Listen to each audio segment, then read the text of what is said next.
Testing, testing, testing. 1, 2, 3.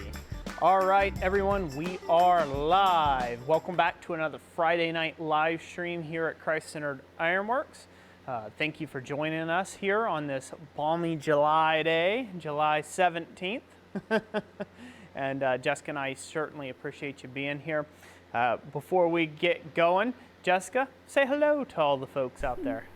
Hello, everyone. We did not get in the chat as early as some of you guys do. I know some of you wait for about 30 minutes, but I'm sure you kept the chat rolling anyway, and we're glad to have each and every one of you. Looks like we have about around 77 people currently in the chat.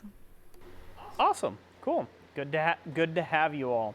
Also, let's go ahead and go to camera number 2 real quick. Make sure that's working out well. And hopefully everyone can see me down here, and that's doing fine and is in focus. I think it should be in focus. Good, yeah. Does it look focused? Okay, good. We can go back up to the main cam. All right, so this evening we're going to be using a lot of torch work for this. I've decided that's going to be the easiest way for me to actually undertake this process and maybe get it done and be efficient about it. So I'm going to take and use a torch. This is an oxygen propane torch, so I'm using LP gas or propane and an compressed oxygen cylinder for this torch on a rosebud. Now, if you don't have if you don't have a rosebud type torch situation like this, you can get the same thing done if you've got like a plumber's torch, a B tank. That's, I don't know if you guys know what that is. It's a fairly obscure tank. It's where it uses just an acetylene bottle. Really anything that you can get some heat on there. Obviously a rosebud with having the oxygen and the propane or oxygen and acetylene will heat things a lot quicker and be more expeditious for you. You can do this stuff in the forge, in the coal forge. It'd be hard to fit this joint in a gas forge, but you can take and do this in that. It just takes a lot more time and it's a little rougher on you. As many of you know, I injured my thumb there a few weeks back. Well, a couple weeks back, like last live stream. It was a few days prior to that live stream. I thought I had broken my thumb. I think I just fractured the tip of my thumb. So it's been healing up and I've been able to still work and hobble along with it, just not grip things with my thumb tip. And otherwise it reminds me that it's there. Other than that, it's healing up, but still not all the way up to full snuff. So I've taken the chicken way out.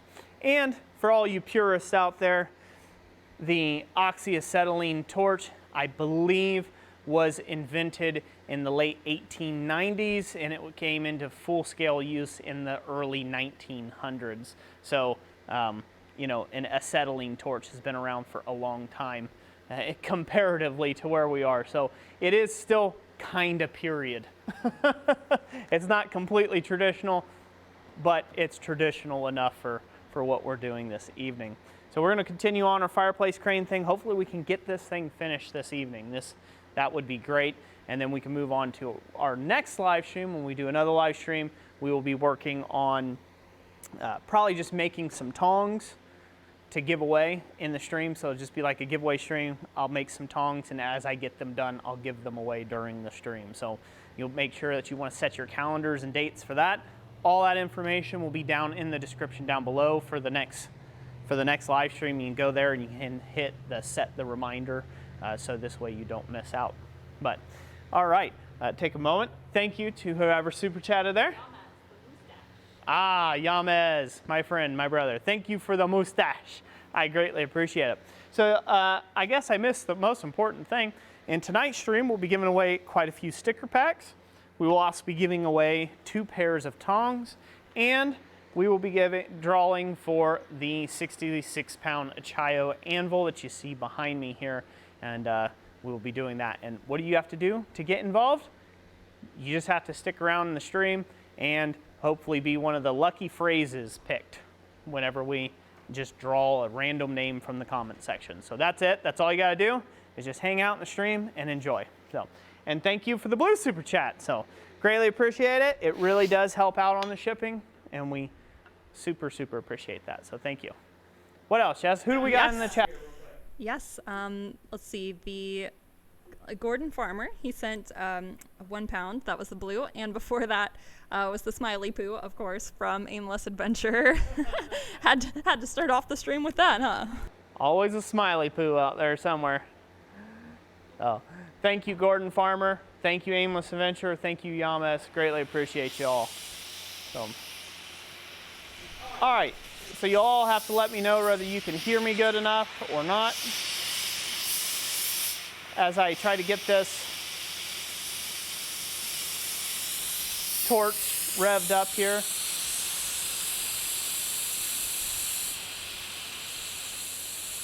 There we go, that's a much better flame.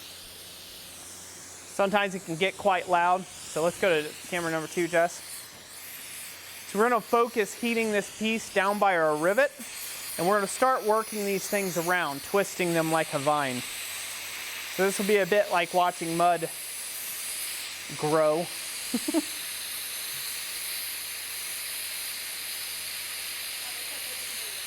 They can hear me just fine. Good. I just want to make sure I'm talking loud enough over the thing. So, while using a torch like this, it's a common misconception that this means more heat. The closer you get means more heat. That's kind of a logical fallacy there. You don't want to do that. The heat comes out at about 1 inch in front of where the cones on your flame is. So that's a little bit different when it comes to propane, and it's a little bit different when it comes to acetylene. The cones are a little bit, the sweet spot's a little bit different. But you don't want to be all the way into this thing like this. That's not where you want to be. You're just oxidizing things up and not really getting it that hot. So you just got to keep your torch out by about 1 inch.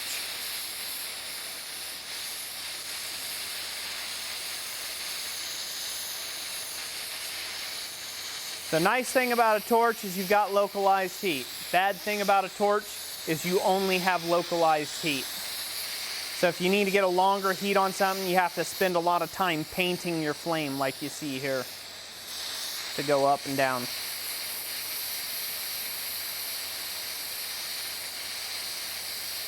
Any questions, Jess?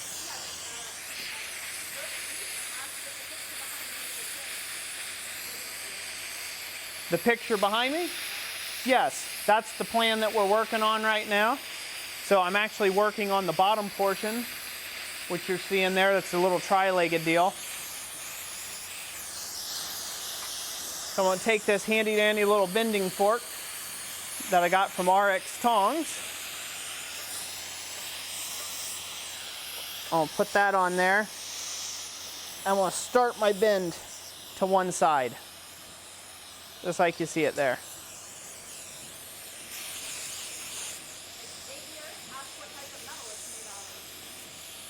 Xavier, it is made out of mild steel.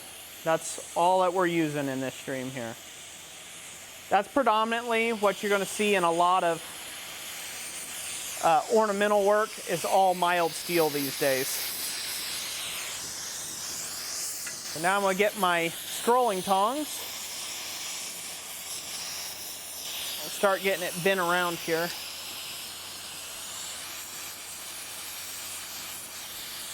And I'll probably hit it with a hammer.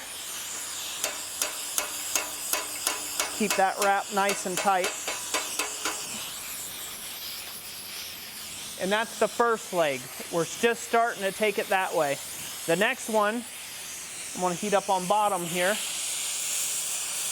I'm going to do the same thing, but I'm going to bend the leg out this way and circle around. Can they see that okay, Jess?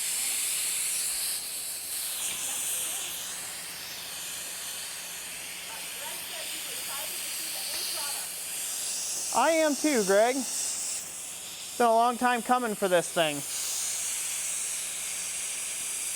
And I appreciate everybody who's stuck with us.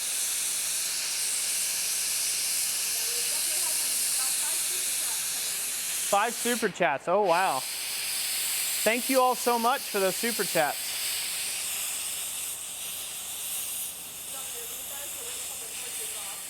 Yeah, go ahead and read those.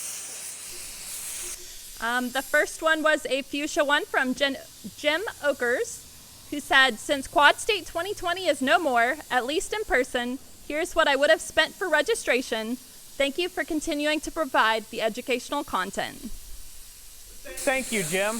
I do greatly appreciate that. God bless you, sir. Thank you for that super chat. And Quad State will be back around next year, I guess, I would suppose. They did send out save the date. They got a save the date on it. So depends on how skittered we all are by then. The next one was from the Foxfire Forge, who says, thanks for all your work, Roy plus Jess. Very welcome. Thank you. Thank you for the support. Really appreciate it. God bless you. Charming Hollow Forge, thank you for your $50 super chat. He says, just popping in to contribute for the shipping. Love you and blessings. Hey, love you too, Hans. Thank you, sir. Thank you so much for the $50 super chat there, contributing to the shipping.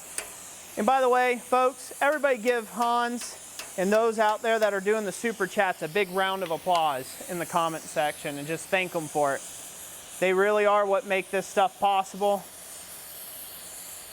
Those super chats are what enable me to buy anvils and give them away and stuff like that. So those people are true heroes, in my opinion, when it comes to this channel anyhow. So I keep this wrapping right around. So the main prerequisite is I'm just trying to make sure this is tight. I want it to be kind of tight against this material here, if you will, against the parent bar stock.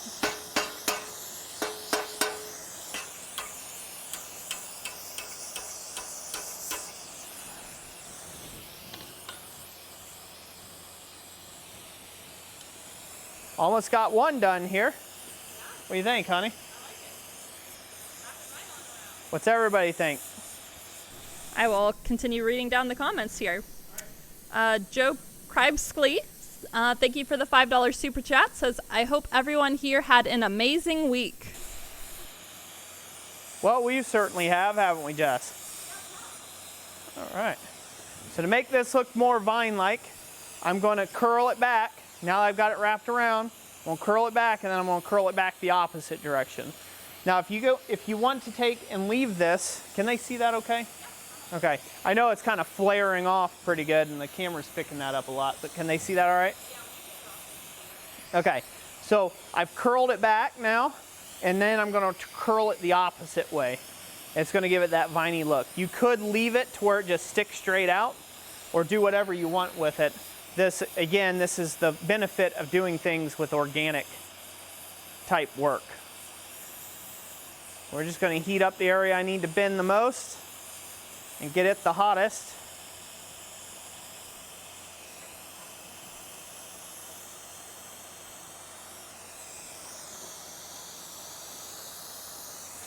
There we go.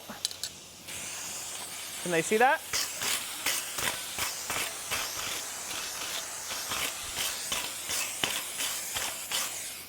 All right, so we got one down. Now to set this off the side, we're going to loosen this up and we're going to spin it to the other side. That way I can see what I'm doing.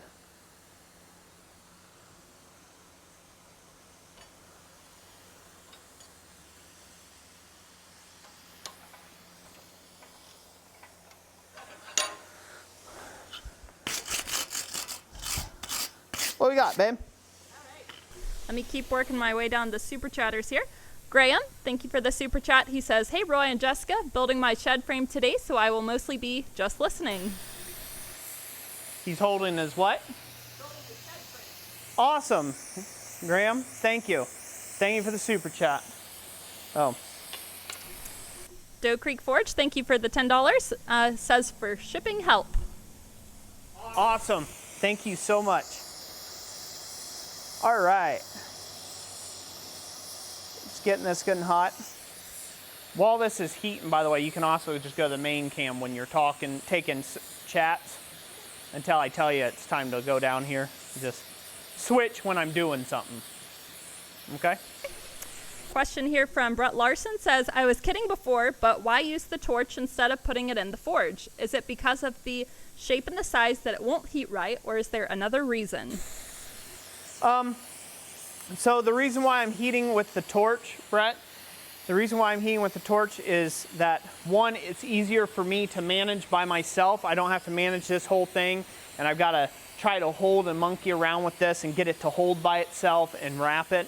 You'll see when I go to doing the actual frame portion, although it can be done in the forge, you need extra hands to help wrap it and stuff. So a torch just allows you to be able to clamp one end of it in the vise and then heat and twist and bend at your leisure.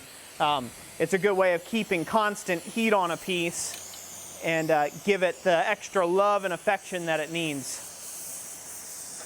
All the love tapping in the world, you know.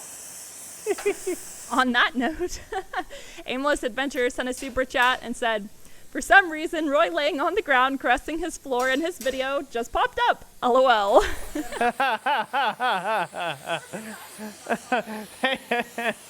That's very timing. Thank you. Yes, I have been prone to make some weird content from time to time, so.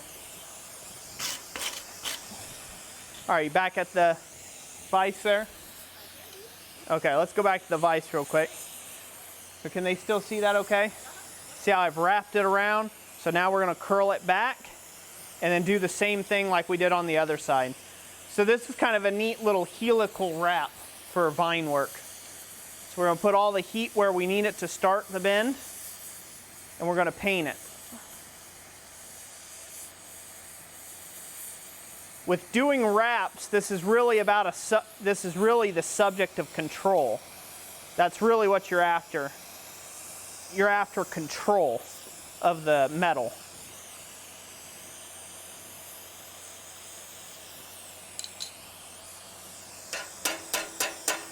You want to keep it tight against it.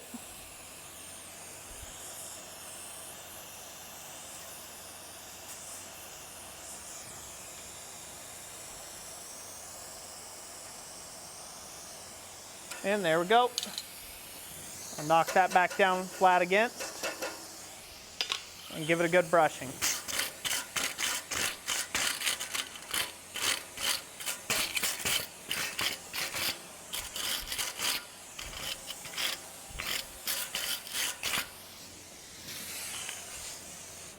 All right, shut that off for a second. Jeff Adams asked if he can see your torch holder. Yeah, I can show that. You can go back to the main cam. Oh, well, we'll set that down for a second, let that cool. I'll show off the torch holder. So the torch holder, I actually even have plans for this, DIY plans that you can buy over at my website, www.blacksmithpdfs.com. Go check that out if you want. Basically, it's just got a little notch and tongue type holder here that I can adjust wherever I want. I made this for doing roses and some other stuff because it's not overly convenient for me to take and throw this down somewhere with the rosebud action. So this here works out pretty good. I can loosen it. I can loosen this top part and I can aim it at something and leave it running right on that spot so I have both hands free. And then it's also, I'll loosen this back up, it's also telescoping in the other direction as well. So I can always raise it up higher, take this part off, put something else back in. So I can raise it up pretty high off the ground and be heating something way up here by myself. When you're a one-guy shop and you're in an ornamental shop where you're doing everything by yourself, you got to find handy ways of things holding your torches for you. Say if I wanted to rivet two pieces together, I need to hold both the rivet set and and I need to strike something with a hammer. Well, who's heating the rivet with a torch? No one. Well, this thing is. So this way I can hold that. It can be heating the rivet. Then I can use a rivet set and go on about my merry way. And so, yeah, pretty basic stand. There's a base on the bottom. It's kind of a lightweight base on the bottom. Just simply because I didn't have a heavy chunk of steel. I'd rather have a little heavier chunk of steel on bottom, but it's what I had at the time, was just a 12-inch round disc of 1/8-inch mild steel plate. So, good question. Yeah. Thank you also, Brian McCrea, for the $10 super chat. No comment with that one, but we appreciate it. Thank you. And let's see here. Also, thank you, Rigid Ironworks, for the $30 super chat. Says, hi, Jess and Roy. I'm not sure about being a hero, but I'm glad it helps you guys to continue doing what you're doing. God bless. Thank you, Rigid Ironworks. Greatly appreciate it. It really does. It really does help. So let's see if they can see this. Can they see these? All right. See these wraps? How they look? Go to the vise. Yep. Are you okay? Yeah, we're good. Was something pinging or? No, I was just adjusting on my screen. Okay. All right. So can they see how that wrapped, how that finished wrap look? Yeah, yep. Yeah, that looks nice. I like that. There you go.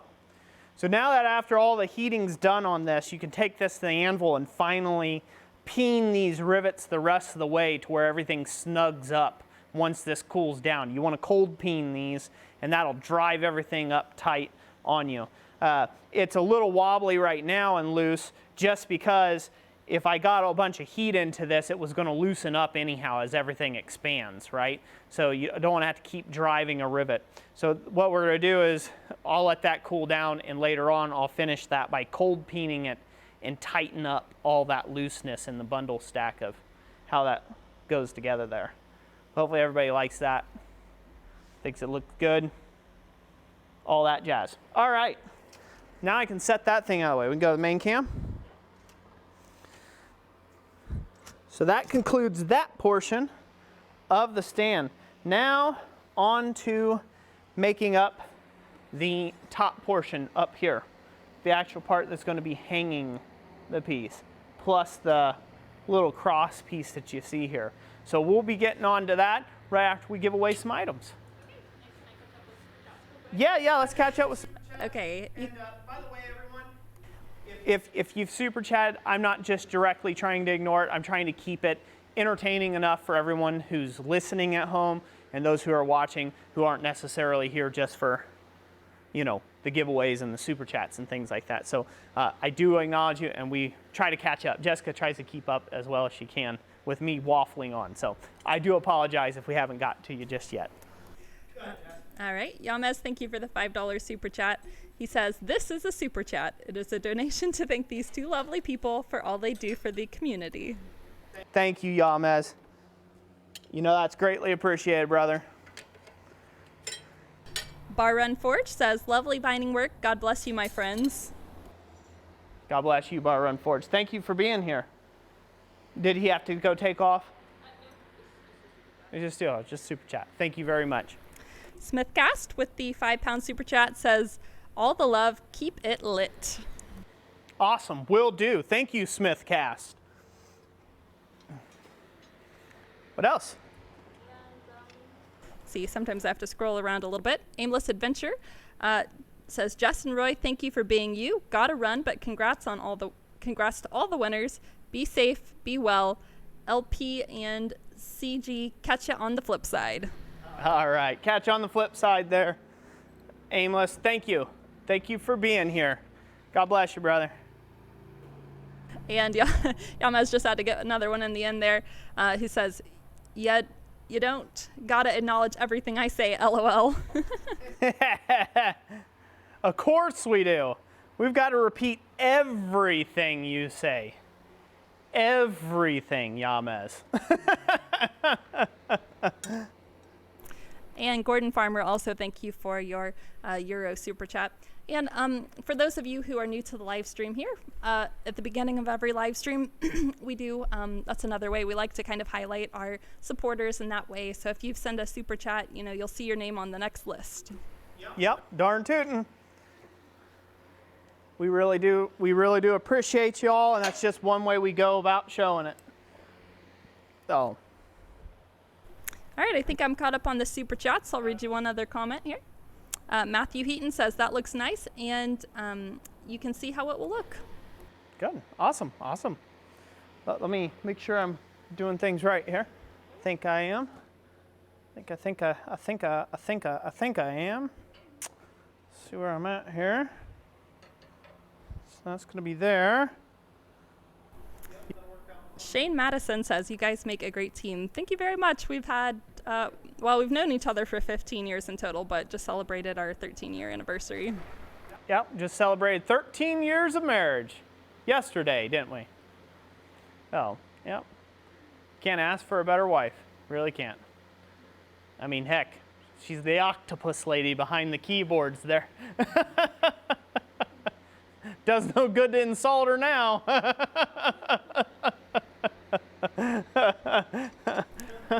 Oh, for those of you who joined us in the last live stream, there was a request for Roy's baby photos, which I did go ahead and post those on Instagram without giving him warning, so. Yeah, I was the last to know. Yeah, thanks for that, Jess. Thanks for that.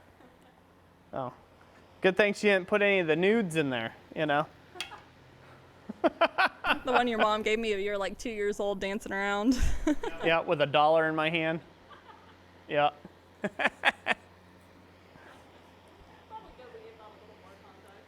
Flash forward 30 years later, now I'm dancing around on camera again for $1 in my hand, huh? Oh, good Lord. God help us all. If that's what it comes to, so. All right, well, let's give away a couple stickers. All right, and thank you everybody for the anniversary wishes. Yeah, thank you. Let's give some of these away. We're on the main cam, yeah? Cool, so, all right. We're gonna draw for some of these stickers here. You're gonna get one of these nice square ones. Thank you, Dana Maggiore, for giving us these, so this way we could give them away to the audience. Greatly appreciate you, brother, as always. So we're gonna have that square one there. We're gonna have some of our classic circles and the very special Year of the Anvil sticker that we're only giving away this year in the live streams because it's the Year of the Anvil, where we're giving away 12 free anvils. And this makes number 8, right? 7. Yep. This, is that right? Yeah. Yeah. We're in the 7th month. Yeah, so this is the 7th anvil that we'll be giving away this year. And that means there's 5 more to go, right? By my math. That's right, 5 more to go. So, and only 5 more chances. Well, guess what? 10 more chances this year, right? Yeah, only about 10 more chances this year in live streams. That's crazy to think about, huh?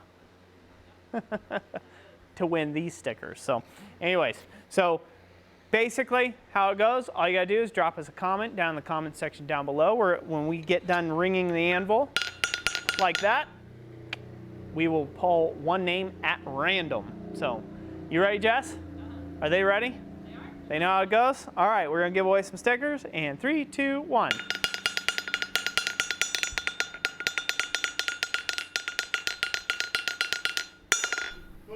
All right, I landed on Brett Larson, who says, I want to make a sticker wall. Hey, Brett Larson. Thank you for being here, brother. Congratulations. You're going to get started on that sticker wall.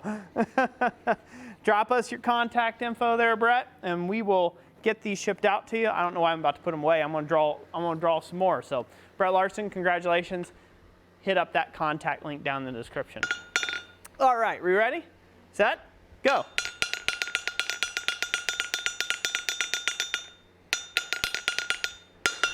What do we got? All right, we have Spencer Coots, who says, Happy Tattoo Day.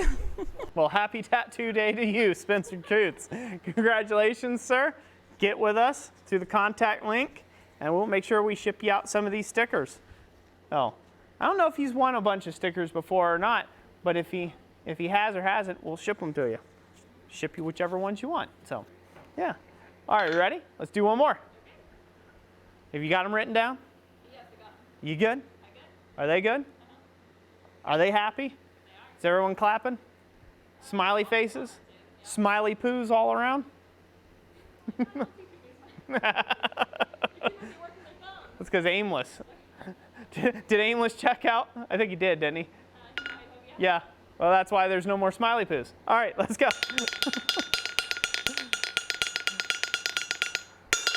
Who do we got? We have the Bearded Blacksmith, who says, I've been working on my tapers. Thanks for your fundamentals video. Very welcome, Bearded Blacksmith. And congratulations, you are a winner of some stickers, sir. Get with us through the contact link down in the description. So, all right, so that's 3 of them, yeah? All right, we'll set that off to the side. All right, and now let's go ahead and draw for some tongs. So these are going to be for some basic tongs. We'll go over to the second cam here. You see it? Yep, these are for some flat jaw tongs. Of course, they will come with a rivet. These came from Couch Forge Company. Yes, Jess, is that correct? So he sent us these, and these were provided to him by Ken's Custom Iron. So, you know, be sure to check those guys out. Show a little love, a little support, you know.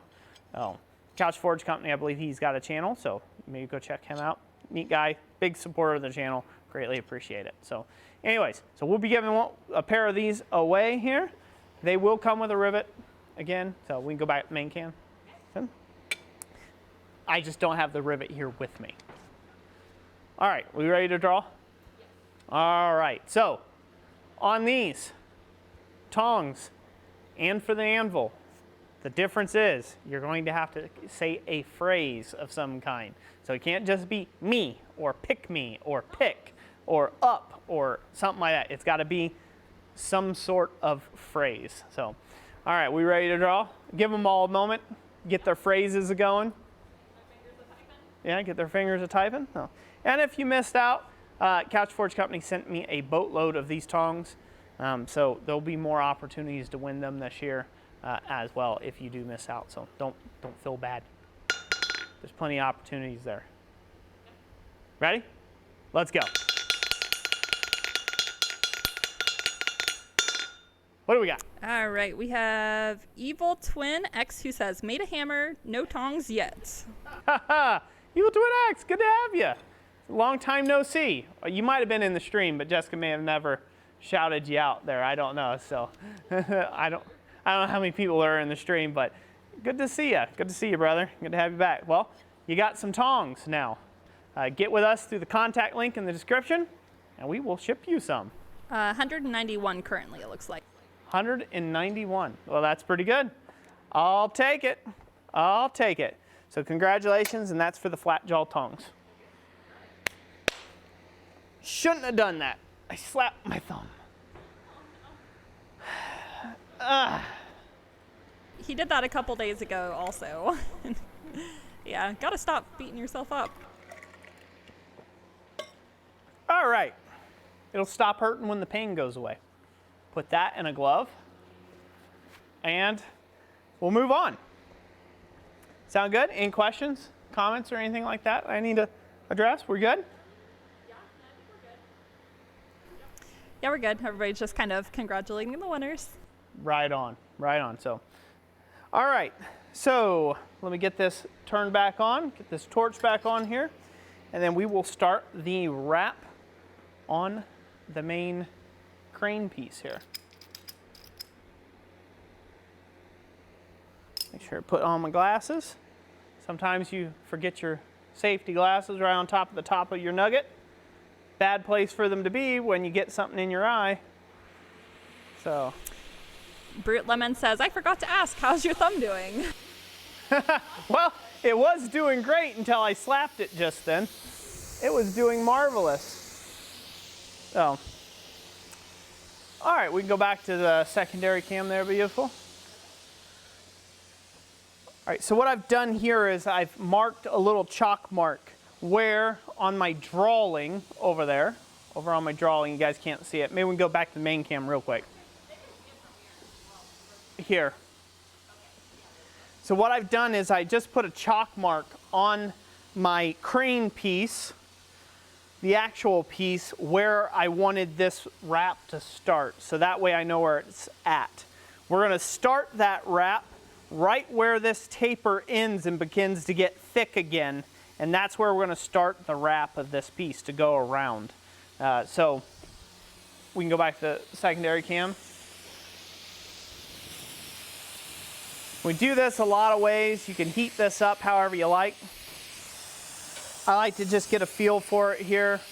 So just right where it gets back to the same thickness of the parent bar stock. That's the main prerequisite for you, if you will. That you need to get it hot at. So that's going to intersect about right there and then wrap out, hopefully pretty nicely. Keeping the torch out about an inch from the bar stock. You can rotate it like a nice little rotisserie, like a hot dog at a campfire, if you want. Get special with it. What's going on?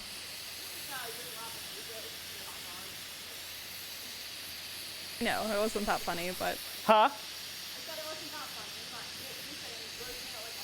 Roasted like a hot dog. You almost sent a super sticker of a red thumbs up. Woohoo! Yeah. Yeah. It feels red right now. Xavier Sabatino wants to know how long you've been forging. Oh, Lord. 12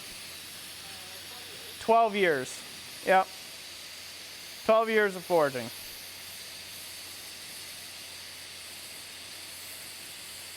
Long enough to know better.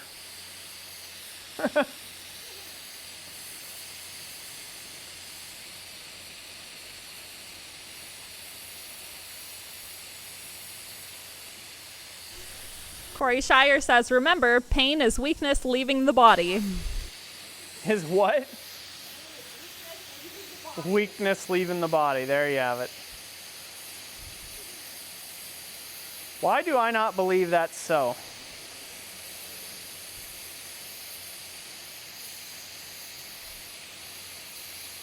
All right, you want to zoom out to the main cam real quick? So I'm going to start the bend on this, to start it bending around, by just jamming it down into the pritchel hole of the anvil. So move this thing out of the way. And just giving it a bend. Just like so. The way they can see that all right. Can they see that good?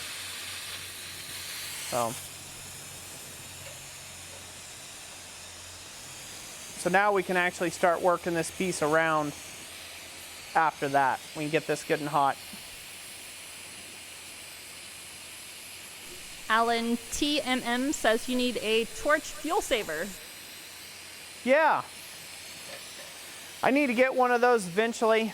For whatever reason, I haven't. It'll be one of those tools that when I do buy a torch fuel saver, that I'll be like, I should have done this like 20 years ago type deal. Sometimes I'm slow on the uptake when it comes to that, unfortunately. Things that make sense that you should do, sometimes you don't do for whatever unknown reason that is, but I have a habit of doing that. Fred Bergman says, so Jess has been around for all the forging. She came into this not knowing what she was getting into. Yes, I actually purchased Roy's coal forge for him. It was about a year into our marriage. We had gone to Carriage Hill Metro Park to just for like a date, for a day, and we ended up in front of the blacksmith shop for a couple of hours. And so I caught on that he was pretty interested and ran across the forge at a garage sale and bought it up for him. So yeah, I've been along for the ride pretty much the whole way. So she has no excuse. She knew what was happening. It's all her fault.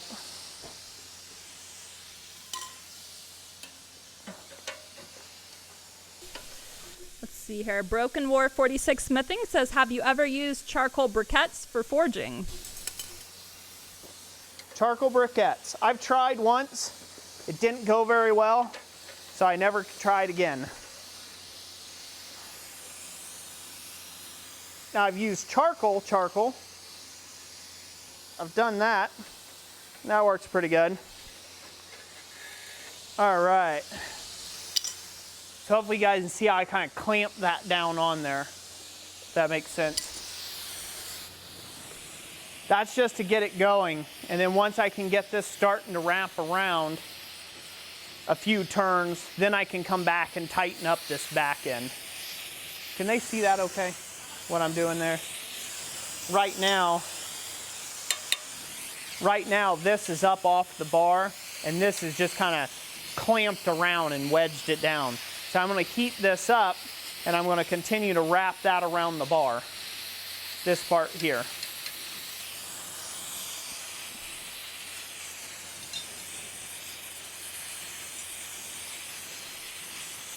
By whatever means necessary. Sometimes something as simple as either a bending fork or just a pair of vice grips locked out here on the end or something can be all that you need. So you don't necessarily have to have super specialized tooling for this. Even a piece of pipe that you can slip down over this, something that can fit over this diameter and then just pull on it, that's another way that you can do this.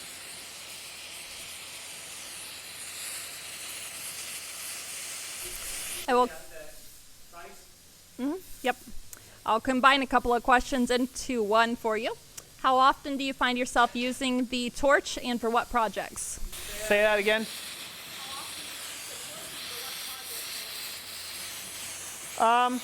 Mainly the times that I use the torch are for doing flower blanks, roses and stuff like that. That's the most common thing I'll use it for project-wise. A lot of times, or wraps like this. As far as how often I do it, here of lately I haven't had a need for it in a while. It just really depends on the month. Sometimes it's just the week. Depends on the week. All right. Let that start to wrap. Hopefully you can keep that nice and tight.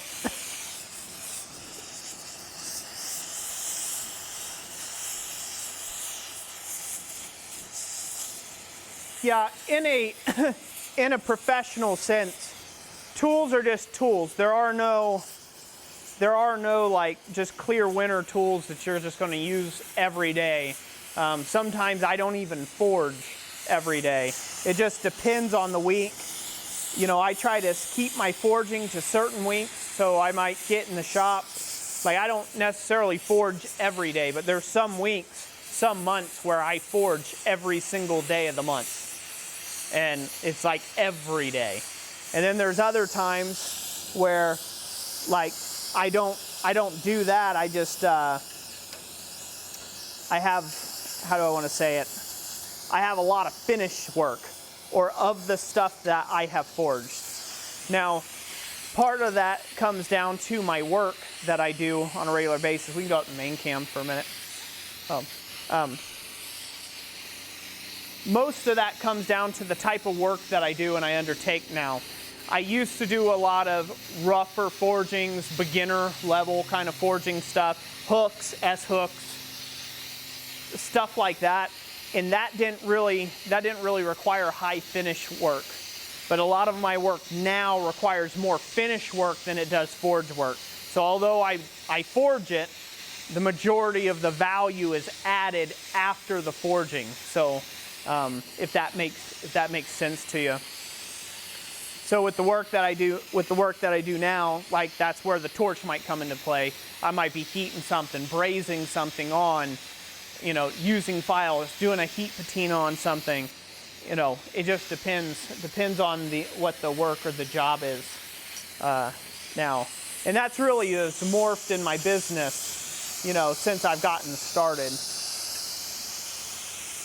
It's kind of really changed, hasn't it, hun? Over the years. All right, we can go back to the Anvil cam. Good. All right.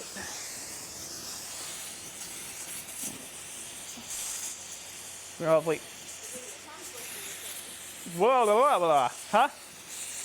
I said there's a tongue twister from Elite Hollywood, and this is what the super chat says: the Sheik's sixth sheep's sick. I think I pronunciated everything, but it was a mouthful. Well, good for you. I'll just let Jessica take the lead on that one. Thank you also, Brute Lemon, for the super chat. Says, gotta head out for a bit. Y'all take it easy. Brute Lemon, thank you for the super chat. We'll see you back in a bit. Until then, you take it easy, sir. Alice Harvey, thank you also for the $5 super chat. Thank you, Alice Harvey. Greatly appreciate that. Gordon Farmer, you are awesome, my friend. Thank you. Bar Run Forge has a question for you. Would this style work for a campfire swing out? For a campfire what? Yes, it would. The only difference is you just wouldn't have that back piece. You wouldn't have the tri-legs on the back.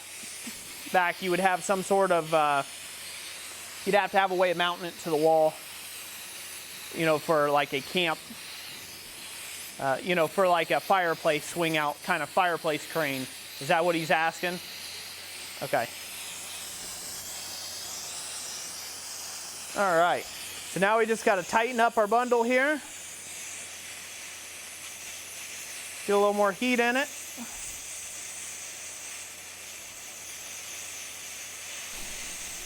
Broken War 46 Smithing says, is a propane forge a good investment? What? Yeah, it could be a good investment. It depends on whether it's going to suit the work that you're doing. If it'll suit the work that you're doing, then yes, it's a good investment for you. Again, think of tools as exactly that, tools. There's no one tool better than the next. They're just tools. Use the right tool for the right job. So, you know, if you're doing a lot of like 1 or 2 heat type production items, gas forge is going to be great for you. You know, because you can throw like 50 of something in a gas forge and let them cook while you're working on pieces. If you're going to be doing a lot of finicky small work and things like that, a gas forge isn't your friend in that result. Not that you can't use it, it's just not as efficient as, say, a coal forge would be. Trying to get that squeezed together a little bit better.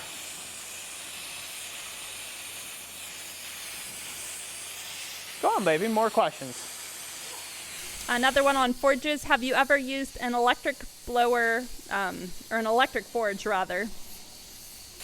Have I ever used an electric forge? No. An electric forge or an electric forge blower? No, I've never used an induction forge. Let me loosen this up. Hopefully they can still see that okay. All right. Rotate this up. Oh, come on. Thank you, Joshua Drum, for the $10 super chat. It says, missed the last couple of streams. Hope y'all are doing well. We are doing well. Joshua Drum, thank you for the $10 super chat. Greatly appreciate it. Smithcast, thank you also for your super chat. It says, keep on keeping on, as they say here in Ireland. Keep it between the hedges. Keep it between the hedges. I like that. Will do. I will keep on keeping on. All right. Sure, get out of there. You too, get out of there. Tired of dealing with you. All right, not the audience. The ironwork here. It's wanting to be a pain. A pain in the patookie. All right, got that locked down, so now we can heat up that area again and get it tightened up. No need in working on, are we up the main cam? Okay. There's no need in fighting something with a torch and things out here in the open. Lock it down in the vise if you can get a bite on it, and then kind of pull stuff around and make it work better for you. Otherwise, you're just wasting a lot of propane and fuel and oxygen. So no need in doing that. We'll heat that up. Doe Creek's over there trying to incite a Roy rant with a $2 super chat. Doe Creek, huh? Roy rant. What do they want me to rant about now? There are plenty of rants that could be had. Well, while you're thinking on that, Gordon Farmer says, I look at tools as an investment. You invest in them and they pay for themselves. Yeah. Yeah, they can pay off over time. I mean, certainly. There's multiple ways you can look at it. I look at tools from a professional standpoint. And the professional standpoint is the tool is not the main focus. The artwork that's being created is. So the tool is just a vessel or a mode of transportation to get that work done, that piece of artwork done, that ironwork accomplished. And that's the tool's primary purpose in life. Some people, it's about the tools, right? It's about how efficient this tool is, or that one's got an extra bell or whistle or this or that or whatever. But for myself, it's all about, it really is about the, I would say, the efficiency of a tool more than the brand of a tool, or rather, oh, it's a one-all beat-all. Like, I get the question all the time, which one's better, power hammer or a press? Neither. You have to tell me what you're using it for. There's got to be a reason why you're using this tool, and that you're thinking you're leaning already to a press or a power hammer one. So, neither one is better. It just is. It just is a tool. I hope that makes sense.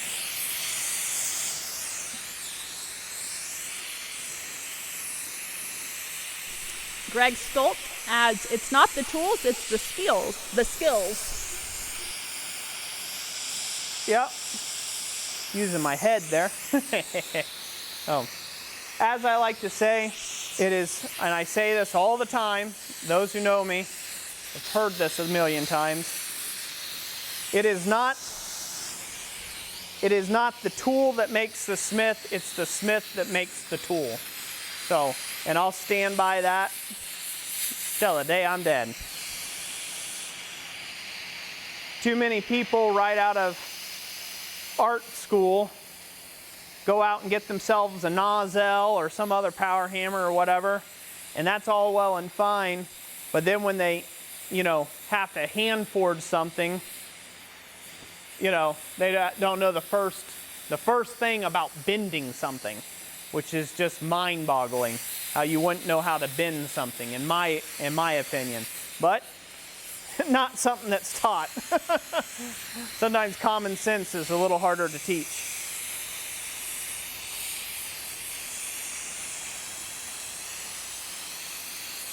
But that's an example of one of those things where even though you may have a big, powerful, impressive power hammer, that doesn't necessarily make you, that great of a smith.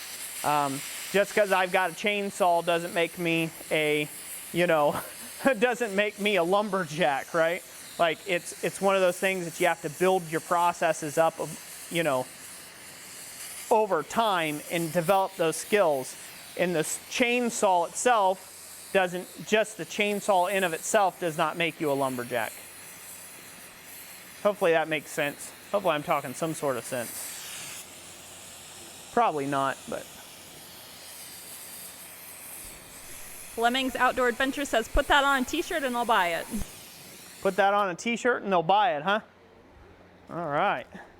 All right, I'm setting this out of the way. I need to reorient this to where I can actually see what I'm doing.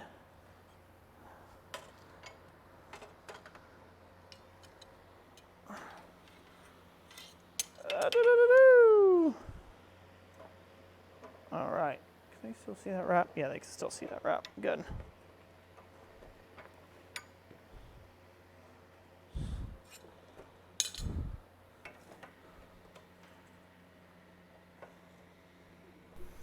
Obadiah Jed said, I am always interested in the history of forging, like what it was like without welders and big sanders. Those were the dark ages. Those would be the dark ages, my friend.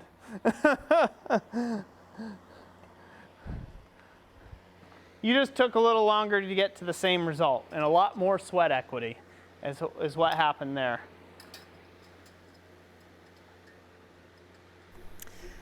Victor asked, could you use a modified wood splitter as a press to help make hammers? So, several people I know of have indeed done just that. I have heard some other counter arguments to it, which I kind of tend to agree with. As building a press myself from scratch, is a log splitter was intended to split logs.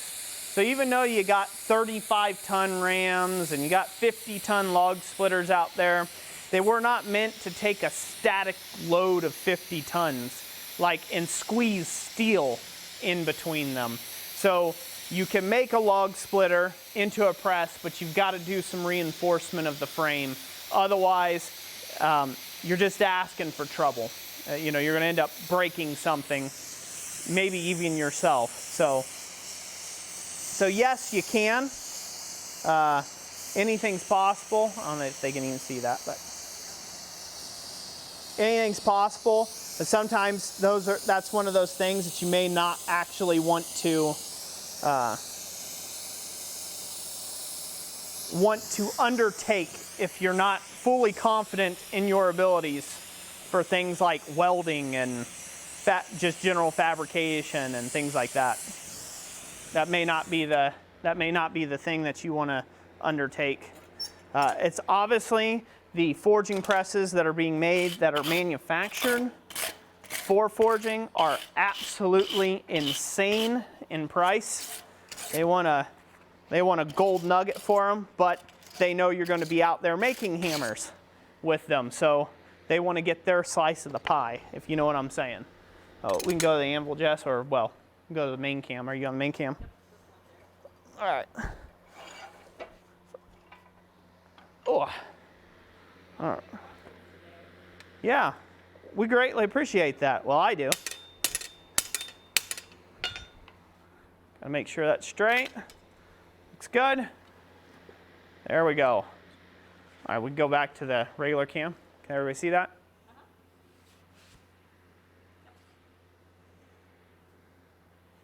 There you go. There's a vine wrap on that end.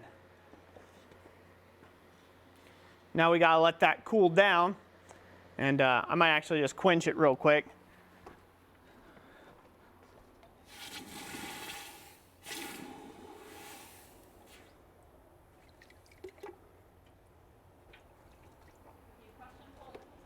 Yeah, let's do that. See, S&S Smithing says, Roy, I wonder if you agree with me. I think that when you know how to use basic hand tools like files and other things, if you get good with them before you go to power tools. Yeah, I mean, for the most part, let me get a little bit of water here. This is a good talking point.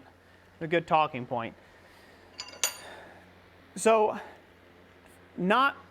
for everyone, it's not entirely a possibility for everyone to always use hand tools. Some people have physical limitations, and their whole access to smithing is based upon the fact that they have a power hammer and press. They couldn't do smithing unless they had those things, because they just simply don't have the upper body strength for it. They don't have the endurance, right? But they still want to enjoy the craft and enjoy smithing. So in that case, it's not that you should only ever start with hand forging and then you're somehow, after a certain amount of time, you are deemed worthy enough to have a power hammer or a press. But having a foundation in your fundamentals to begin with and understanding the cause and effect what's happening with the steel as you're hammering on it and you're moving the material, right? Having an understanding of what's going on there is very important. If you don't have that firm foundation and that grasp of what you're doing when it comes to a power hammer or when it comes to a press, it's not going to help you any to have a power hammer or a press. So it's a yes and no statement on that. I started just out of a shed, a little 6x10 shed, had no power hammer, had no press, and worked like a dog, and it just took me forever on certain projects. But that was because I sucked. That wasn't because I didn't have a power hammer or press, because once I built a power hammer and I built a press, I still sucked at the power hammer and the press, because they're two different types of tools, and you have to get trained up on them, how to use them properly, how to take care of them, what to watch out for, safety, things like that. And then just the feel of a power hammer and getting accustomed with the equipment and the machinery you're using. So it's not as easy as a translation of like, oh, well, I can forge all day with a hand hammer. I can draw out tapers like nobody's business.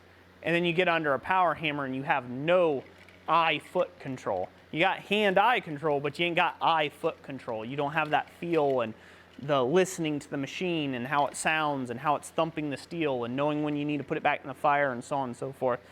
So it's not just a universal thing where you should just start with hand forging only and then move up to the power hammer or press. I will say, however, if you are going to make a power hammer or press, that you have fabrication skills, number one. Number two, that you go take a class with somebody who has power hammers, who has presses, who can show you the ins and outs, the do's and don'ts of that piece of equipment and machinery. Because unlike smacking your thumb with a hand hammer and fracturing the tip of your thumb like I did here, luckily I didn't. If I would have hit it on the joint, I would have broke the thumb for sure. Okay, unlike doing that, if I had that same thing happen to me under a power hammer, I wouldn't be smithing right now. End of story. Like, end of story. And presses will kill you. People think they're safer than power hammers. They are not. They will kill you. That's a lot of pressure on a piece. And I've seen people work pieces cold. And I've done it. I took fence pipe and I crushed it cold under the press because I thought, oh, look how cool that is. Ain't I smarvy? But what happens if that thing were to kick it out under 37 tons of pressure and hit you square in the chest? You're not going to live through that.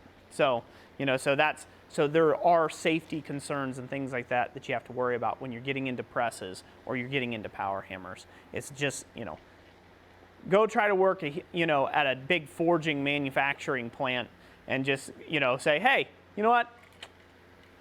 I'm going to go over on the, 12,000 pound drop hammer and, run a few parts today. No, they're not going to allow you to do that, right? Because you have no clue how to operate that equipment or that machinery. So that's where I get back to a tool is just a tool, right? And you need to be trained up on how to use whatever that tool is. Of course, you can go the method, and this is getting a little bit long-winded, so hopefully I'm not doing too much here. They asked for a rant, right? So you can go through the process of just trial and error, but that has a lot of danger with it. Trial and error with a big piece of machinery is not smart. Not a smart way of going. I have done that way before simply because there wasn't anybody around really to teach me at that point in time, and just like self-taught. Man, I took a lot of flack on that last video, why you need training. I triggered some people out there. But it's true. Like, there's times that I've just went through just trial and error mode, and I've paid the price. I broke a collarbone because of it when I built my press.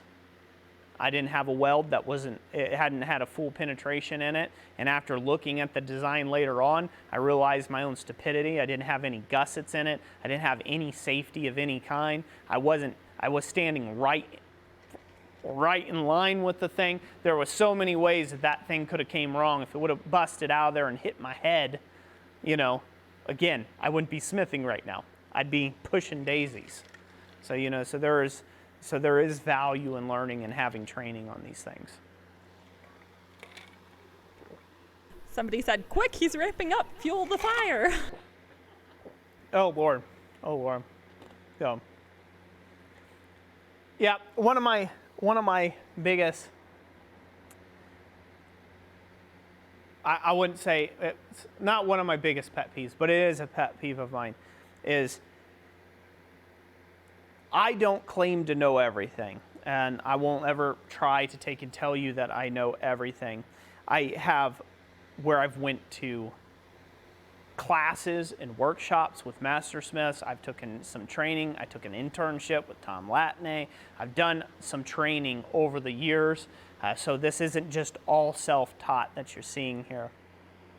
But there's a thing right now where it's not cool, it's not romantic or whatever to learn things.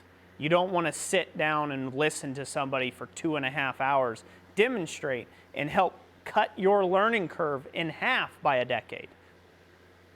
You don't want to sit and do that. But the first second somebody has some pop music and flashy lights and an epileptic fit on screen, you're right there with them and you watch all the way through, and it just amazes me. And then you go out to your own home shop, which I started in a home shop, and I would have been right there with you back in the day, because I was the guy that would sit and watch a demonstration and be like, I mean, clearly, he just put a bend in it, and he did that, and he, you know, a little taper. I could do that.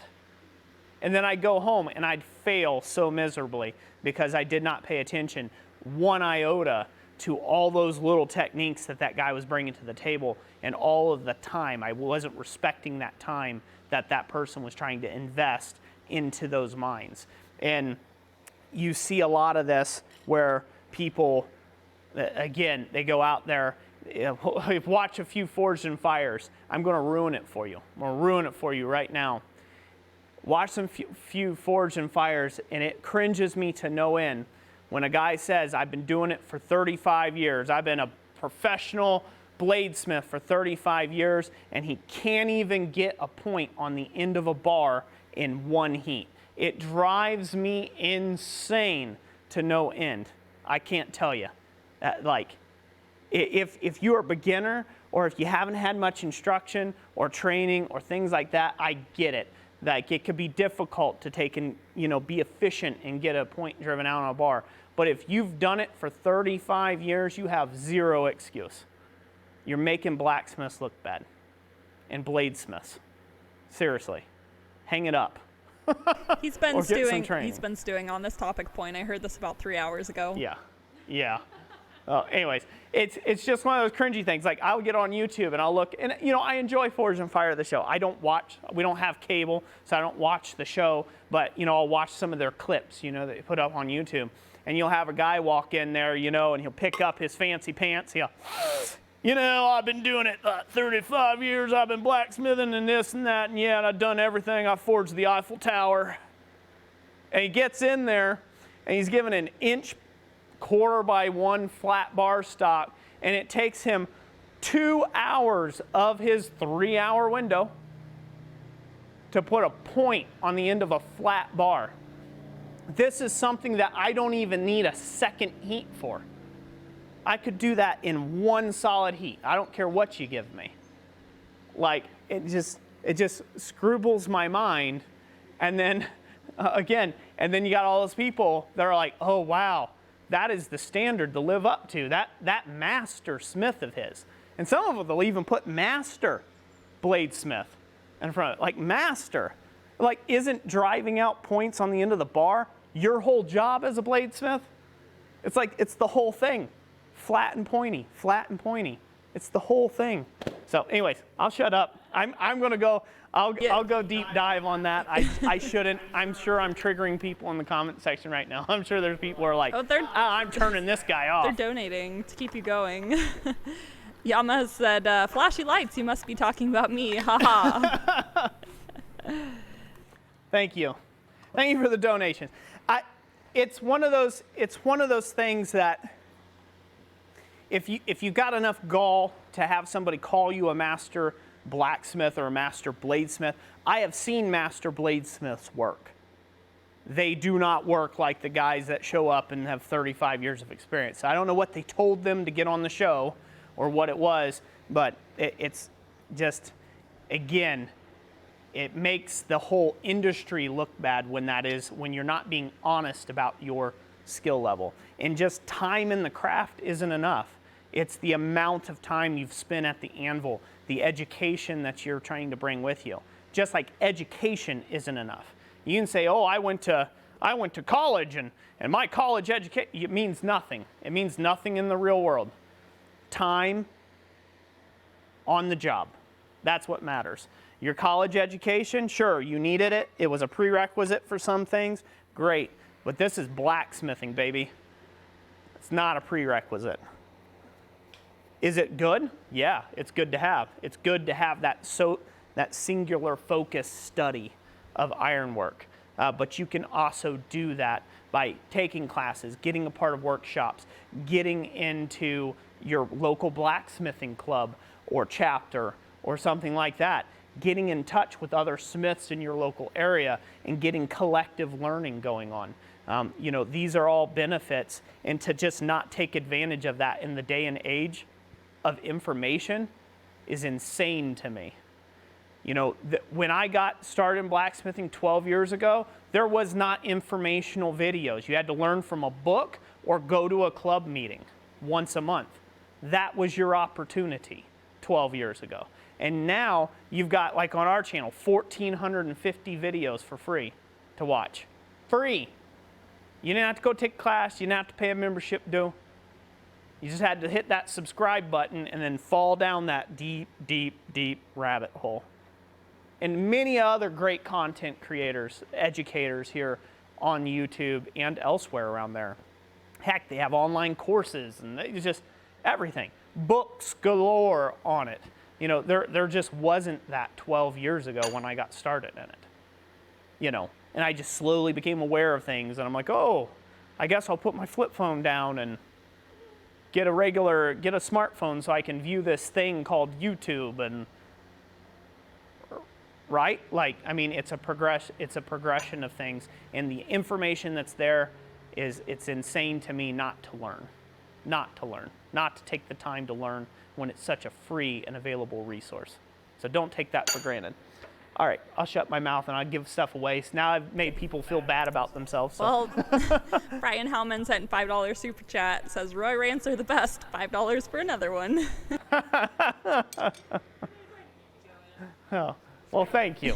Neil Zogren, thank you for the 50 SEK. Says, keep ranting. I have spent this summer visiting and learning a lot from blacksmiths. Been truly an eye-opening experience. Yeah, it's huge. It's huge. It really is.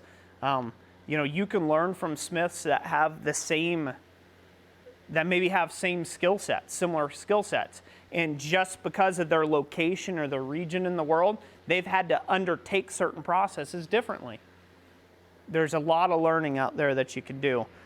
That's where in that video, like I said, do not create in a vacuum. Do not try to learn in a vacuum and have that kind of that false pride of, I'm all self-taught. Well, it shows. So, there's a benefit to the technological world that we're living in. There's benefit to all the classes and workshops and schools and craft schools and you name it that are out there and available to you. A lot of them even have scholarship programs, and all you've got to do is apply, and you can even get a free class some places. So, I have a video on that, by the way. Huh? I do have a video on that. I think there's at least 4 or 5 different scholarship programs that you can get into. Gary Brown, Forging On, says, Roy, I learned more in my first day at our club's green coal class than I learned in a year of watching YouTube videos. Good, good. And that means it was a very good hands-on class. Good. Was that our green forging? First day at his clubs. Okay, good. Yep, it's good. Sometimes you wouldn't know it, that you think you're a visual learner, and sometimes you're a hands-on learner. You're actually a much better hands-on learner than you are a visual learner. So, and then other people, they're a much better visual learner than they are a hands-on learner because they can have time to sit and process things. So, you just do what you can yourself, but don't learn in a vacuum. That's a bad way. So let's give away some stickers. I'll shut up my ranting, my sondering on about things that don't matter.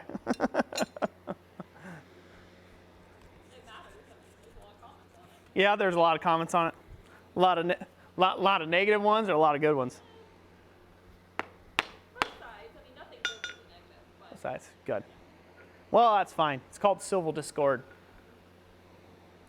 We ready? Yes, we are. Are we set?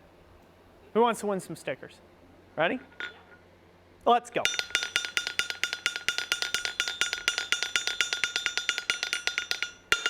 Who do we got? All right, we got sorry, I got tongue twisted. Walt Parkhurst says, I want to add stickers to my sticker wall. Hey, Walt Parkhurst, congratulations. Get that contact link down in the description. Hit us up. Ha. We ready? Yes, sorry. Set. Ready for the next one? You good? Yep. And go.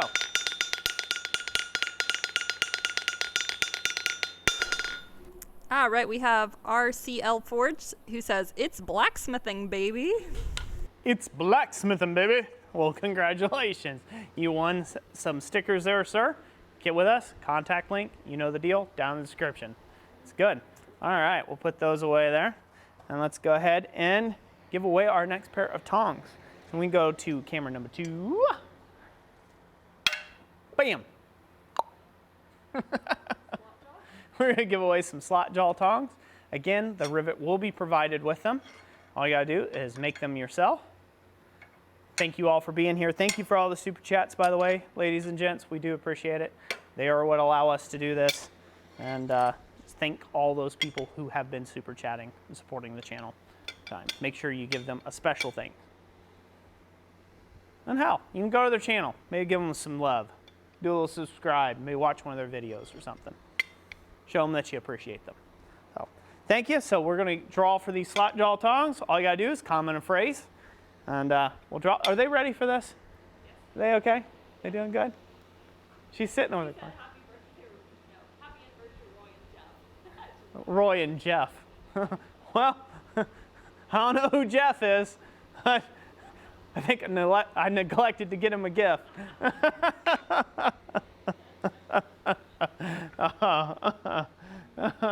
Yeah, Jeff and I, we've been together for a long time.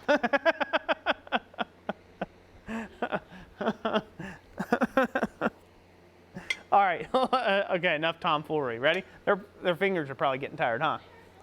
All right, let's do the slot jaws.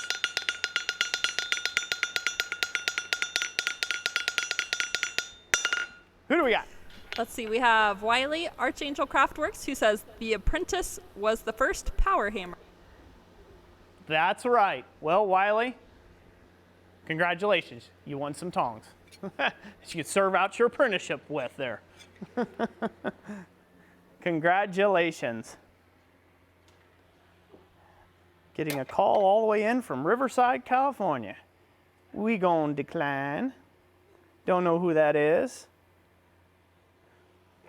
By the way, for anybody who calls me on my phone, you are going to the abyss. Don't ever call me on my phone. We've got a business contact number for a reason. Yeah, you never listen to your voicemail. No, I don't. I get too much. You know, there's just too much floating around in this big old nugget, and can't keep up with it all. So, all right, what we got, Jess? We good?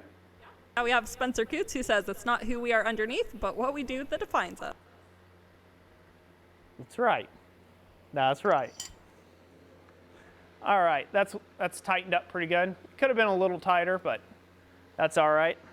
By the time this gets wrapped onto the frame, it'll be doing really good. It's cooled down sufficiently. Anything to Watch is claiming they're the ones that was calling you. Anything to Watch? They were the ones who called me? Well, leave a message. I'll probably never get back to you. I'm just being honest. So, I'm just being honest. We had my number listed a while ago. It was like, we had it on our website, and that was a bad idea after we started YouTube. Just everybody and their brother and spam callers and people like, hey, I want to show you how you could make XYZ dollars on YouTube and yada, yada, yada, yada. And it was like, oh, please, save us the riot act. I'll measure that up to my frame there. This next part's going to get tricky.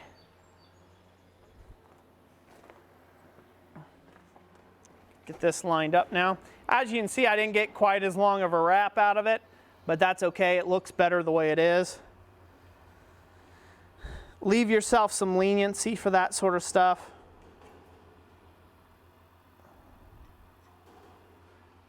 It really does help out to just give yourself a little bit of artistic license. Let's say that, artistic license.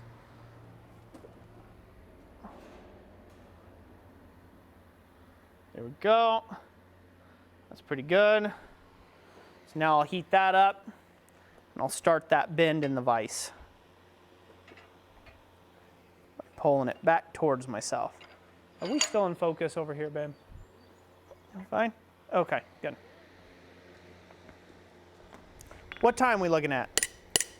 We are looking at 6:22 p.m. Eastern Time with a amount of viewers at 368 and 127 likes.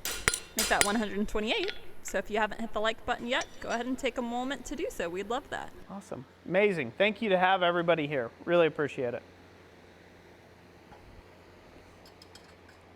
All right, so we're going to get this bent, or start it bending around. Pulling it towards ourselves here. We'll get this heated up here. Whoop. Safety glasses. Don't forget them on top of your noodle. Gordon Farmer asked if you've ever thought of doing any experimental blacksmithing, and also earlier asked if you could go back to any time period to learn blacksmithing, when you would do so. 15th century France. That's probably when I'd go back.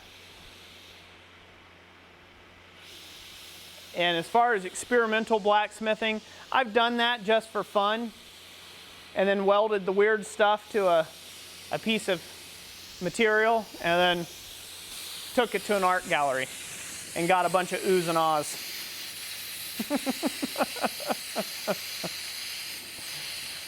There's a little bit of sarcasm in there when it comes to that, or I don't know, cynicalness. That little chuckle of mine. Yeah.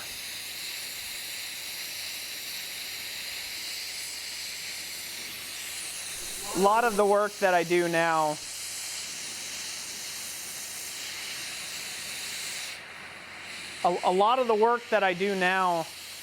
is it's custom work. So everything's experimental, just about, because a lot of times someone's asking me to do something that I've never done before.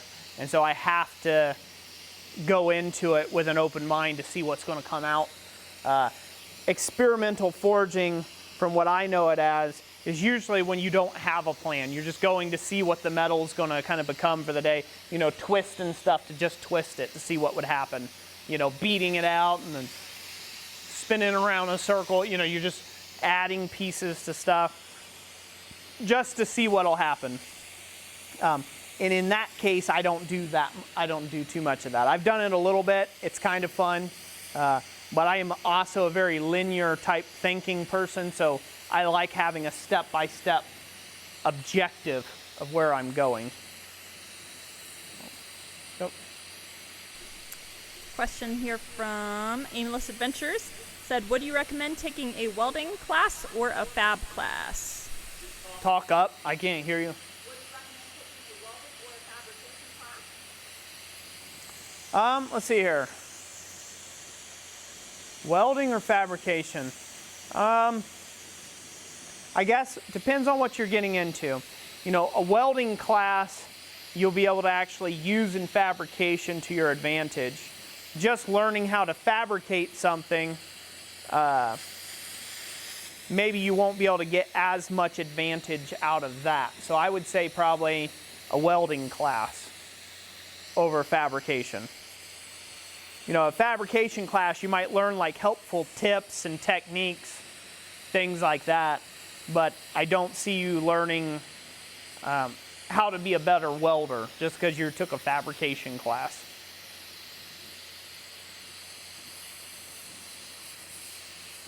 We're going to heat that up. Are you at the anvil? I mean at the vise? You are now? All right, when I go back and forth, you know, keep checking in on it here. When there's movement. What's going on? I think there was another super chat, wasn't there? Yes, that one was from Gordon Farmer. Okay. G. Taylor says, why 15th century France? Because that was at the height of Baroque work. Baroque, whatever you want to call it. Mainly that was the pinnacle of smithing, in my opinion.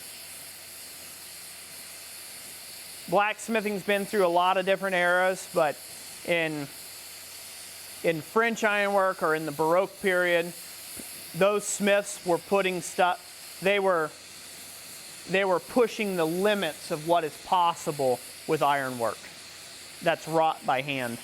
And just massive respect to that.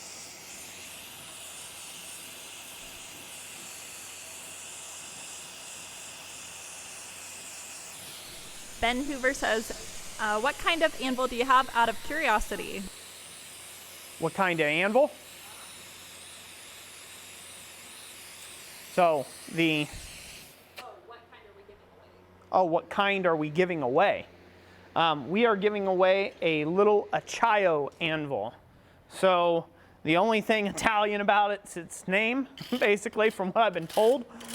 Acciaio stands for steel, and I think Italian. But I believe they're manufactured somewhere over in China. I believe so.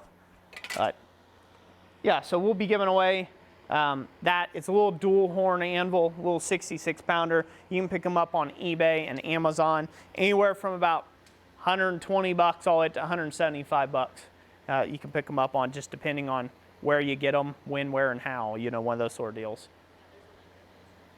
Yeah, there's a link to them in the description, an affiliate link, right? Yep. All right, so I'm running into my own problems. I'm like, what are you doing, Roy? So now I need to go to the anvil, and I'm actually going to have to bend this out of the way because I planned on this having an arc in it, and I need to establish that arc in this piece, or start that arc in this piece so I can get this thing around it, this wrap around it. I'm going to start doing it kind of out in the air first, and then I'm going to lock it onto the actual frame itself, and then I will continue this on around. Hopefully that makes sense. So that'll get locked on there, and then I can just continue it right on around. Can they see that okay and fine? So I've got to establish that arc in that frame now, and then that'll have that cantilever part. Definitely want to get this thing finished tonight, so it's been a long time coming, and I think everyone's excited to see that. A lot of positive comments early on about that. Looking forward to seeing it completed. Somebody said, is it going to be difficult to ship? Might be a little tricky. Yeah, it'll be a little difficult to ship. might be a local pickup thing. But we've shipped all sorts of weird stuff, so it shouldn't be that big of a problem. So I would be interested in finding out what everyone has been working on these past couple weeks since I've been gone on hiatus. And as we work at bending this around. Can they see the top of the anvil, Jess? Can they see that just fine? Good. And All right, that stops me from having to move that around. Yeah, while we're waiting on their comments to come on in here, a question from Scott says, Roy, how can you tell when the material has experienced too much heat or heating cycles? Usually, if it's being, if you've had too much heat put into a piece over time, it's had too much heating, too many heating cycles, the surface texture of it will get very, the surface texture of the steel will be very porous looking because the grain structure gets very enlarged over time, so under heat. So that's kind of one thing to look for there is, you know, really large grain structure or that porous look of the steel. All right, so I just used the bending fork to apply leverage between 2 points to get that curve in there. So as you can see, I did all that cold, and that's 1/2 inch, you know, mild steel rod. So you don't necessarily have to have that hot to do that. I might do some truing up here at the anvil surface to just take out some of the sharpness of the bend, because it doesn't need to be that sharp. But it's always easier to bend a little sharper and then straighten some out than it is to leave it not sharp enough, not get enough bend in it, and end up regretting it later. There we go. Hopefully you can see that. Look okay? Yeah. It's coming along. Now we'll check it to our drawing. That thumb's starting to the thumb's starting to rev up on me there. There you go. It's looking good, ain't it? It is, yeah. Oh, yeah. So I need to take a little bit. I need to straighten it back out a little bit right in here, because I didn't have that severe of an arc to it. That way it gets back to where it belongs. And then I got to give it just a little curve out here towards the end. There we go. Get a little more arc into it.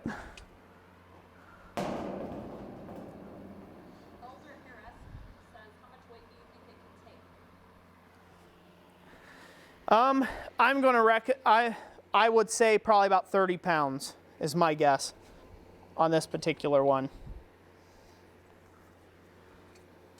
So that's enough. I mean, I wouldn't hang a small child from it or anything, but.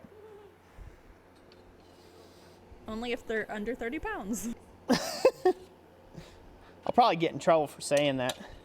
Those YouTube bots just shadow banned me again. It's kind of like my last scrolling video I made. I just made a video where I did fluted scrolls and other things like that. And I think it's just now up past 900 views. That's like, it sat at like 300 views all day when I released it on Wednesday. And it was like, gee whiz. We could always show off the sample pieces and people might watch it after the live stream. Yeah, maybe. Probably not though. All right, put just a little bit more curve into it and we'll be there. So this is a lot of the finicky stuff that you're going to be doing in a project like this. And it's okay to have some of that, you know. You're going to have a little bit of finickiness to get what you want. And that's all right. Boom. Now I hit the mark. So we're looking good. Good? All right. Now I can continue to bend this thing up.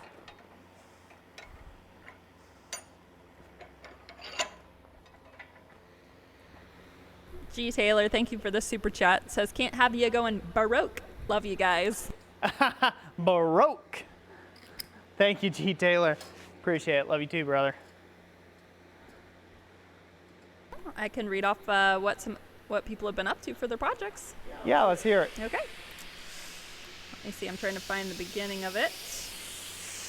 Let's see. Board to Gorb says folded axes. SCTV says I've been getting practice with cutoff wheels. Cool. Stefan Mirke says welding a vise stand. Gary Brown Forging On says, back surgery is still healing, so I have not been in my shop. Sorry to hear that. Hope your recovery is fast. What did he say? He's recovering from a back surgery. Yeah, his back surgery? Well, I hope you recover fast from that, for sure. Skydiving says they just made a small draw knife. Awesome. Old School says I built 2 new forges. Cool. Robbie Daniels said I've been making a forge out of a 40-pound propane tank, double burner. Chris Barbie is finishing up a pair of rebar tongs. All sorts of neat stuff. All kinds, yeah. And Speargrass Forge says a diggeroo, sorry, probably did not pronounce that right, diggeroo, a traditional Aboriginal wind instrument, and he's shaping the inside. Cool.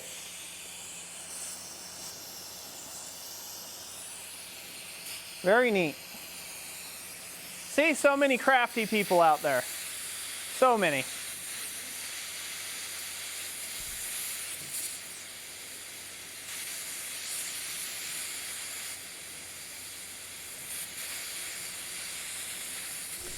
Ben Nelson asked how much your big anvil cost. My big anvil? My anvil? Good question. All right, get that like that. So, my large anvil, I got it on eBay on an auction. And then Jessica may have to correct me if I'm wrong on this, but I believe we paid $2,700 for it. And all in total, I have about 32 into it. I have 3,200 into it. But because of the travel time and costs of gas and hotel stay to go get it, because I had to go, because you have to calculate that stuff into your cost too. If you have to go travel, 18 states away to go get it, that does add to the cost versus if you could just buy it locally somewhere from someone.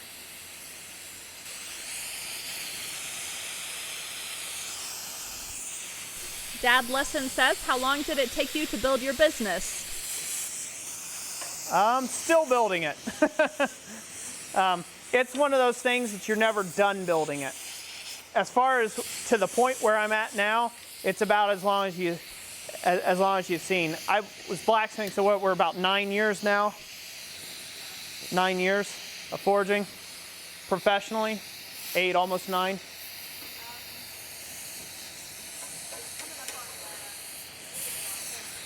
Coming up on what? 8 years in October, yep. So I've been forging professionally for that long, so I could say about that long. That's how long it's taken us to build to this point, to where we're at. And our business has went under many, many changes over that time. Again, some to do with skill level, some to do with interest. I have made successful product lines and discontinued them just because I got tired of doing them, because I was too successful at them, if you can believe that. So yeah, it's kind of a bit of a roller coaster, just a little bit of a roller coaster ride there. It is. For those of you who haven't heard of the Blacksmith cheat sheet yet, I literally went through and I took all my knowledge on SEO and selling stuff that we applied to some of the products that were just over flooding Roy, and he just couldn't keep up with them and decided he didn't want to do those anymore. I took my knowledge on what I did to get those listings where they were, and I applied them into the Blacksmith cheat sheet. So it has, it gives you all kinds of good information on, what selling ranges you have, some variations, as well as your tags and things. So check that out if you're looking to become a seller. Yep. All right, so now I got to take this. I got to lock this part in the vise so this way I can continue the wrap. So as you guys can see, this can get kind of finicky to do by yourself. Even with using a torch, it can be quite tricky to manage all of this stuff. I'm trying not to leave a bunch of bite marks. That's why I'm putting in the soft jaws.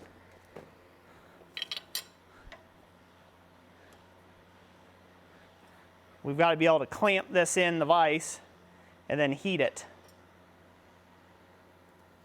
And keep keep this piece wrapping right on around. So I'm gonna have to come to the back side, unfortunately. Otherwise, you guys might not be able to see that as well.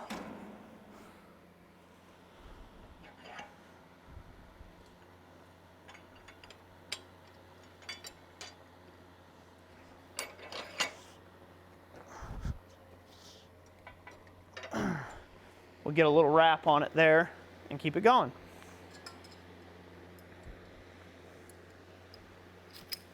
Questions, Jess? Comments? Chris Barbie here, who says, I'm looking to get good enough to sell, LOL. Yeah, one part of that is you don't have to have a perfect product in order to start selling. But, you know, some people are into rough or really rustic, you know. So even if you're not completely have it dialed in, there's still maybe people out there that are willing to purchase it. You know, make sure you take good photographs and you take plenty of them so that they can see the items from different angles and stuff like that, and that'll definitely help. Yep. So when it comes to selling your work, you got to understand there's different people at different price points. So, you know, for me and like my work, in my shop rate is $100 an hour. Now that's not what I bring home. I don't bring home $100 an hour, but that's what the shop rate is. So that's what I figure my materials, fuel, gas, travel, design time, that sort of thing. And that's what I charge out, is about $100 an hour. And that's low.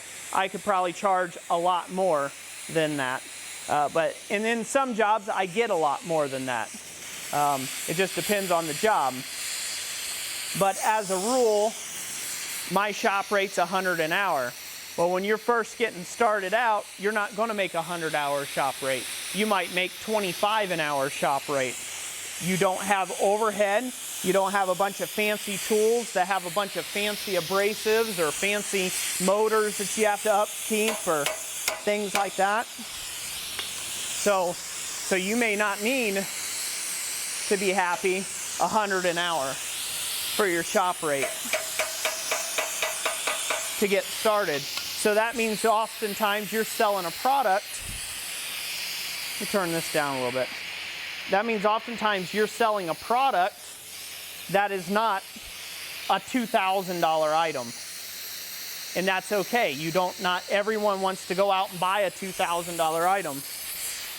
But in my shop, I have a minimum I have to make. I can't make $20 items anymore in my shop. It's not feasible. I can't keep the business open. Not forging items anyhow. I can't do that. Fabrication pieces, I can maybe make $25 an hour on that, depending on what it is. But for the most part, I just can't do that anymore in my shop. So there is a market for your work, kind of no matter what price range you're in, because it's not just dependent on price alone. It's dependent on the quality of work, the value, what are you bringing to the table, you know, as far as value for the customer, you know, what are they getting out of the deal? You know, are they getting a lot out of the deal? Are they getting very little out of the deal for that $2,000 you're trying to charge them for something you've made? Just because you worked really hard at it doesn't mean it's worth $2,000. That's another thing, you know, and all those things take time to figure out. You know, they're just kind of part of the process, and you have to learn those things over time. So, you know, where one shop, I get people who say, you know, how in the world do you get as much money as you say you did on that sculpture? It's like, because there's somebody who's looking for a product at that price point. They're not looking at a $10 item, just like they're not going and shopping at Dollar General. For me, I'm shopping at Dollar General because I'm cheap. But some people have more money than they have sense, and they would never set foot in a Dollar General. And those people you're trying to cater to, and there's clients like that. And so you've got to charge appropriately. So, you know, your work, you have to be honest about it. You say, hey, I'm learning, or hey, I'm this type of blacksmith. You know, don't make it out like you've been blacksmithing for 50 years. Don't be one of those guys where you've been blacksmithing for 50 years and you can't put a point on the end of a bar in under 3 hours. But don't be one of those guys. But, be honest with your work, be honest with your client, with your skills and abilities right now. And oftentimes, it's you who they're buying. They're buying into your personality. They're buying into your story, your background, what you stand for, right? They're like, oh, hey, you're a local smith. I want to support local smiths. Or I want to support this guy. Or I like doing small businesses. Or yada, yada, yada, right? And there's your opportunity to make a sale to somebody, not based upon your hourly rate, but based upon who you are and your character. And that's valuable. Bill Wool has a question along those lines. He said, which would be better, starting out selling locally and finding what people like, or over the web better? Those could be two completely different markets. What people might buy in person. We found at a lot of craft shows and things like that, people are kind of $20 and under type items. So if you're going to do craft shows, you got to have a large quantity of lower dollar items. And then you can put more expensive things on the internet. But even from show to show, what people like will be different from one show to the next show. Yeah, I didn't hear the question fully, so I figured you answered it probably pretty good there. Person to person versus online? Yeah. Yeah, there's benefits to both. Person to person, you get that personal feel. So if you're that type of person that you like to have a personal touch with somebody, then that's where you want to be. You want to be person to person. If you're good at web stuff and showing off your stuff, telling people, about yourself online, things like that, then it's better to be online, because online is where a lot of people shop. Heck, you probably shop online. Everyone in here probably shops online to a degree at some point or another. Whether it's buying steel, or it's a tool you want to buy that they don't have in the store, or whatever. I know some people, they really just want to buy stuff in the store. They don't want to buy things online, and that's fine. There's a few of those out there still, good last holdouts. I appreciate you. But more and more people are jumping online these days to buy their stuff, to buy their items. So it's worth it to have an online presence. No, I'm not going to sell you a web subscription. Don't turn off your things yet. I do, however, need to give away this anvil at some point, huh? Might do that after this wrap. How's that sound? Gary Brown says, also, if you can demo at a craft show, then they should pay you, or at least not charge you an entry fee. That is the case sometimes, not always. If you're applying to be in a show, they may charge you regardless, but still allow you to demo. We were actually, quite a few years back, they asked Roy to demo, but then they wanted to charge a 30% commission on anything that sold. So, but then there was other times as well. I had put together a letter, as well as some photographs of Roy demonstrating, and I sent that around to there in Dayton. I sent it around to kind of some events and things that were going on. I said, hey, Roy can offer his demonstrating services as a attention getter for your event.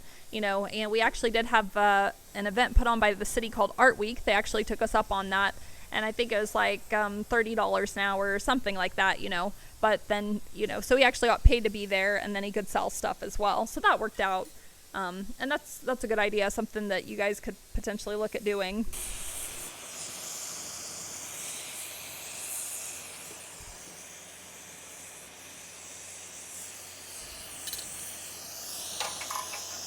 So remember that pipe I was talking about earlier? That pipe would be easier to bend this thing around, but you can also use the end of a wrench. See that there? Eyelet. Are we in the camera number 2? So you can slip a wrench over and use that as a way of controlling and getting a bend on something right on around. that can help you get a nice tight bend when you can't no longer get the leverage from the regular twisting fork or bending wrench.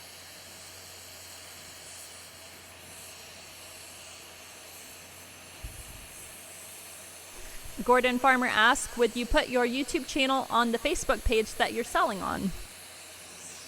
Would you put your what?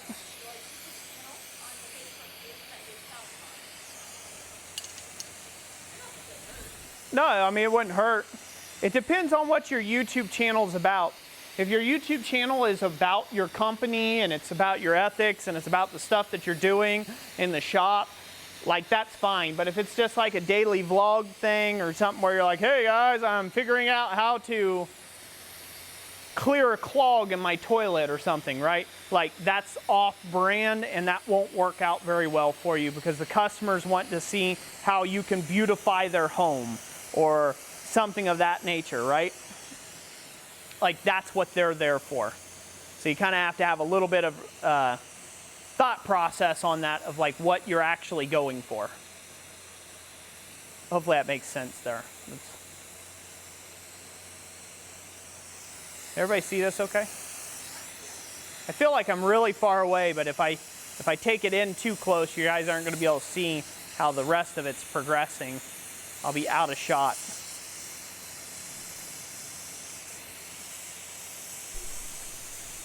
Bill Wool says there's about 4 or 5 campgrounds in his town.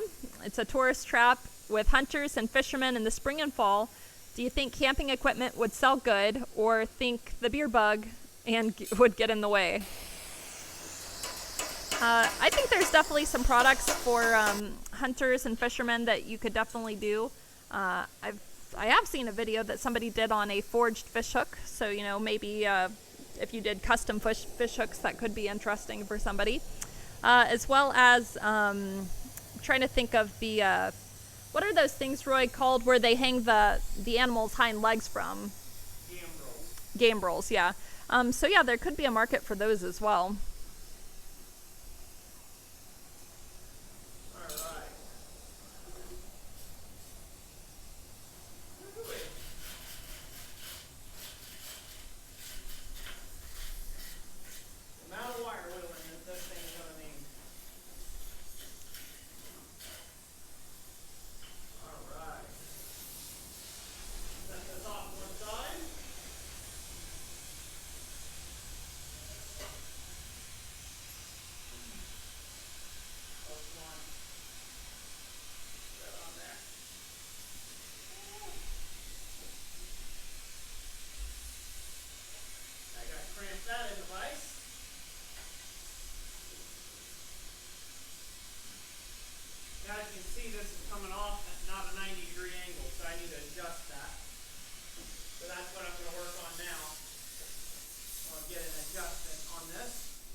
Hey Roy.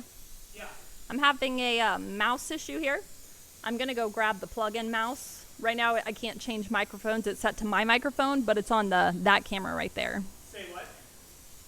It's set to my microphone, but it's on this camera. I gotta go grab the computer mouse. Okay.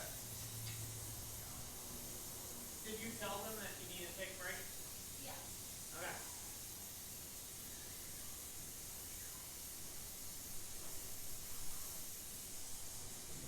Be right with you folks here in just a minute, ladies and gentlemen.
Is it working now? Okay.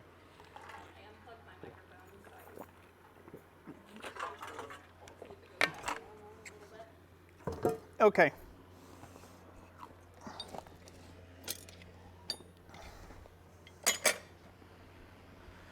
Alrighty, hopefully we are back. Are we on the main cam? Okay, did you all miss us? Are we back? Looking good? Audio good? Hopefully we're good?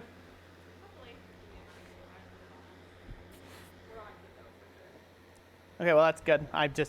It doesn't matter if we're on me if there's no one here. Okay, woohoo, audio back. So, sorry about that. Live streaming, yay. So much fun. The bane of Roy's existence is live streaming. It doesn't like to take and work when you need it to work. Huh?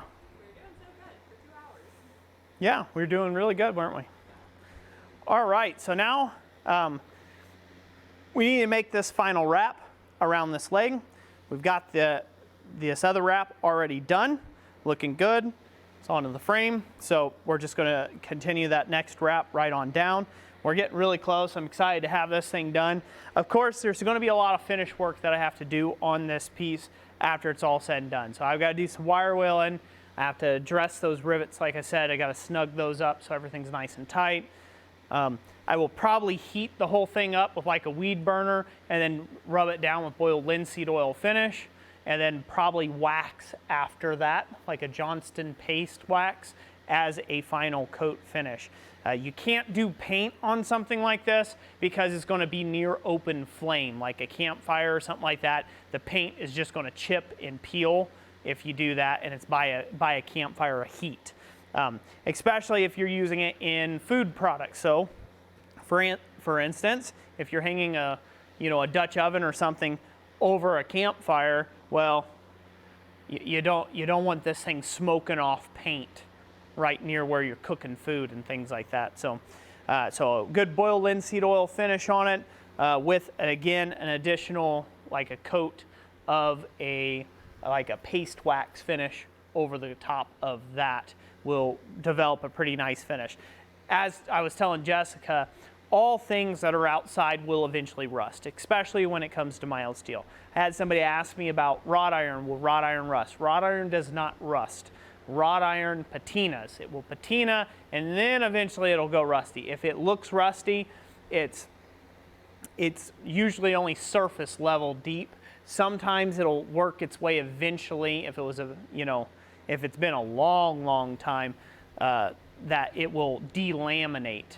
Say if it was in salty conditions or really corrosive environments, wrought iron will delaminate on you and you'll get a lot of rust growth. You'll get growth.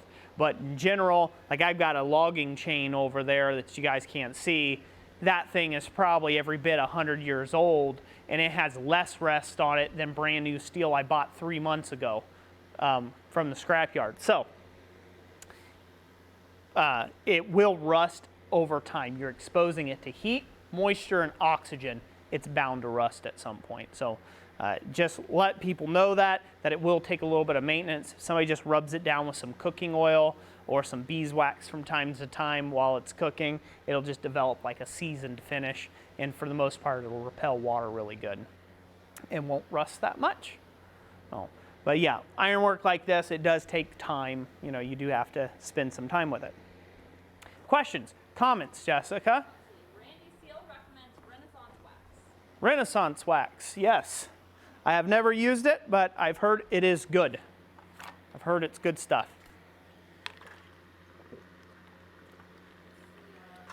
Make 101 says, thank you guys for being so nice and answering our questions so honestly. It's wonderful to see how welcoming the community is. Very welcome. Good to have you. That's what we're here for, is to answer your questions and concerns and things like that. And be nice. Be nice about it. Jimmy Walden says, what are the thoughts on an anvil? I was looking to buy one. Would it be worth it, or am I better off saving for a nice anvil? Thoughts on an anvil. Would it be worth it to buy one? Yeah, like buy one, a lower end one, or save up for a nicer one. Okay, buy a lower end one or save up for a nicer one. If you're just getting started in it, you can always buy in a lower end one, and then just treat that as something that you can give to somebody else later on once you get into the craft a little deeper. If you go in and you buy something like Olga, I mean, certainly if you can, if you have the money for it, great, but it's not always a smart purchasing decision for somebody who's just getting into the craft to buy the top of the line anvil. Now, having a top of the line anvil does help you with some things. So it will, like having a 465 pound Pettinghaus anvil like Olga here is really nice because it don't move around on me. It has all the right curves and all the right features that an anvil should have, right? So it has all of the things that an anvil needs to be an effective anvil. As where sometimes with the cheaper models, there's stuff that you have to work around. Now, this little Achaio anvil that we're going to be giving away here in just a minute, it has all the features that you need in an anvil. It has a hardy hole, it has a Pritchell hole, it has good clean edges, it has a tail section, it's got the nice square horn on the back, so you got like a tapering tail section that's nice to get into reach areas, and then you have a nice round horn. So those are really big advantages starting off with something like that versus a sledgehammer just stuck in the dirt somewhere. Can you get done with a sledgehammer? Sure. Can you get it done on this? Great, yeah, you can. Same way you can get it done on a really expensive anvil. Sky's the limit. I would suggest if you're just getting into it and you're really not sure, go for a cheaper option. If you are just sold out to this thing called blacksmithing, save up and get the nicest tooling you can that you can afford. It saves you later on down the road from having to buy it again. Because if you think about it, and this anvil's lived through 2 world wars. That's crazy to think about. 2 world wars, and here it is sitting in my shop. Umpteen thousands of miles away from its original home. In somebody's forge, somebody used this in their anvil. Another craftsman was making artwork, gates, railings, who knows, right, from this. So it will outlast you. It'll be something that you can give to your kids, your grandkids, great-grandkids, or your neighbor's kids, great-grandkids, or whatever. So it can be one of the biggest investments and one of the biggest joys in your shop is an anvil, you know, a really good anvil.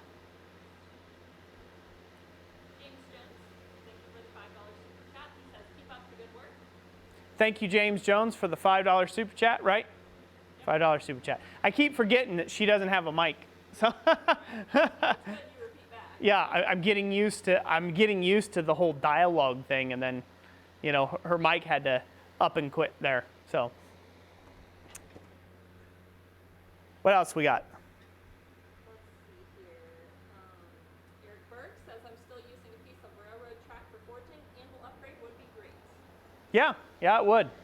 So maybe, hey, who knows? All you got to do is have a comment, a phrase when we draw for this thing. Maybe you win. Bill will ask if you know the average price per pound for a new cast steel. The price per pound for a brand new cast steel anvil is going to be dependent on the brand, but from what I have seen, it's anywhere from about $4 all the way up to $12 a pound.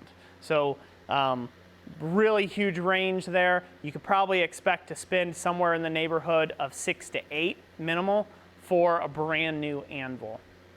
It's just the nature of the beast. So, you know, you get a 100-pound anvil, it's going to be $600 to $800, right in that price range. You know, you get 200-pound anvil, $800 to $1,600. It's just where it's at right now, the price and the you know the way the pricing schemes are. Again, that sounds bad right up front, and that's a barrier to entry, certainly. That's why these little Achaio anvils, I was shocked at finding how good a quality they are for what they are, right? Will it compare to a Pettinghaus? Absolutely not. There's no way. Nope. It's not in the same category. It has a similar look, but it is not a 465-pound Pettinghaus. But this anvil here, when we purchased it, was what, 135 bucks? $135 for a 66-pound anvil. So roughly $2 a pound, yeah? Right? Ish. Roughly about $2 a pound, just a little over $2 a pound. So worth it. Worth it. If you're just getting into it, get one of these.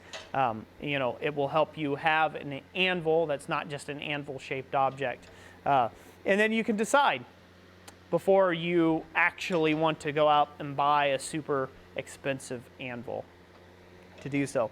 And there's a lot of good used anvils out there. I know they get a bad rap because guys are pushing those up to $4 to $6 a pound nowadays. But again, there's a lot of good used anvils out there. What you want to be looking for is something without a bunch of chips, or if it does have chips in it, that they can be dressed easily and you're not losing half your anvil top when you dress them. You know, you don't want to have cracks in the plate, the top plate of the anvil.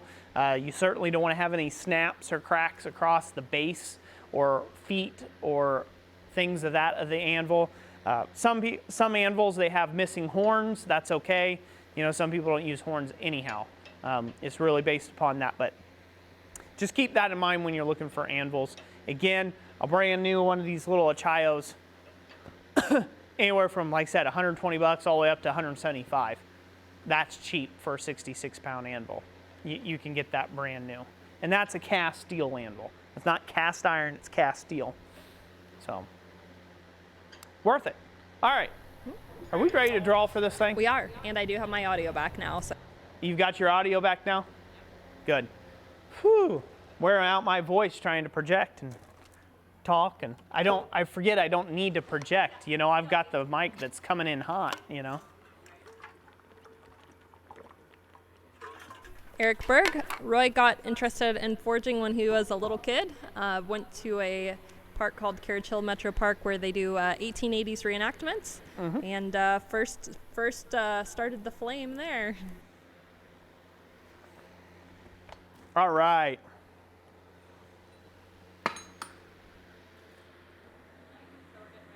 Yes, Roy is showcasing the lovely anvil over there.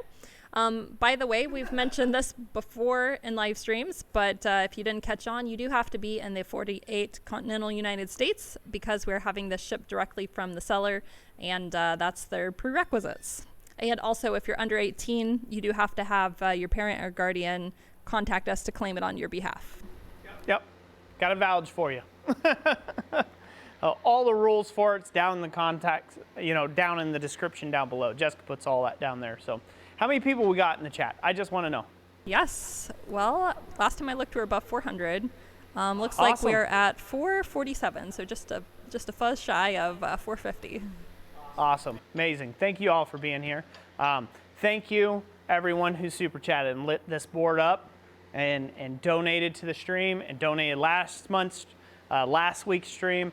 We do greatly appreciate it. That goes a long ways towards us getting all these items shipped out and all the giveaway items. So thank you guys very much for that. I look forward to giving away, again, 5 more anvils this year. So if you haven't subscribed to the channel, check it out. Consider subscribing. We just passed 59,000 subscribers here on YouTube, which is pretty awesome. And we're coming up on fast approaching 1,450 videos of free content here on the platform.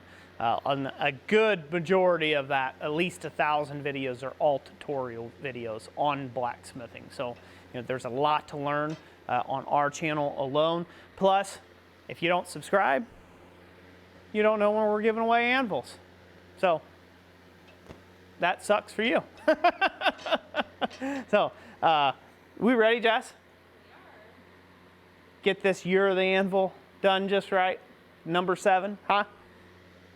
You ready? All right. So I want a phrase. You have to comment a phrase in the comment section down below. You can't just say me or pick me. You have to come up with a phrase, some sort of comment that is intelligible sentence. That's how we're doing it. So if you guys are ready, should I give them a second? Yeah, give them a second. They're warming up their thumbs. They're warming up their thumbs. While we were doing that, thank you, Mike Monin, for the $5 super chat. Hey, thank you, Mike. Mike, is it Mike? What was the last name? Monin? Thank you, Mike. Appreciate the $5 super chat. It's awesome. We ready? We steady? A lot of them coming in. Are we breaking the internet? Good. Let's go. This is for the 66-pound Achayo anvil. Who do we got? All right, landed on Eddie Bradford. Says, love me an anvil. Eddie Bradford, congratulations. You are the winner, sir, of a 66-pound Achayo anvil. Thank you for joining the stream and being here and commenting that you love you an anvil. Well, we love you an anvil too.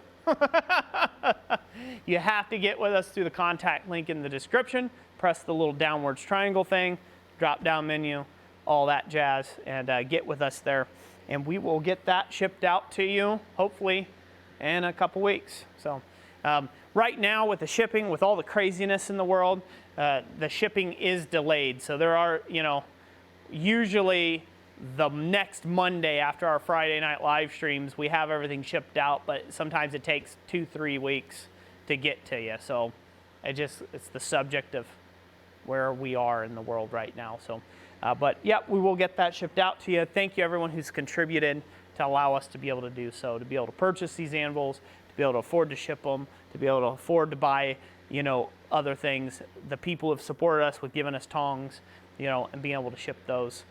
Sometimes we get a bunch of people from overseas that win, well, I shouldn't say overseas, out of country, and the price goes, whoo, right on up there. So, and we ship them anyhow. So thank you. It really does help. It's a huge, huge, huge, huge blessing like you wouldn't believe. All right, we good? Everyone happy? Everyone's excited, stoked still? Yes, they're congratulating the winner. Okay, well, let's finish this thing, shall we? All right, let's do this final wrap. Now that you've got your audio back, you can read comments and... As was saying, let's see if the subscriber count drops. So we're still at 418. I was going to say 421. It's fallen a little bit, so we'll see if anybody hangs around. Well, see, I think everybody's gotten onto the habit of showing up at the end of the stream because they know that I usually release it by the end of the stream. So I'm going to surprise them all one day. I'm not telling them when that day is going to be, but I'm going to surprise them all one day and give it out like a third of the way into the stream or 2/3 and start just dropping it somewhere. It might be 30 minutes in, it might be 45 minutes in, might be an hour into the stream, halfway. Who knows? So, gotta stick around. Gotta come and join.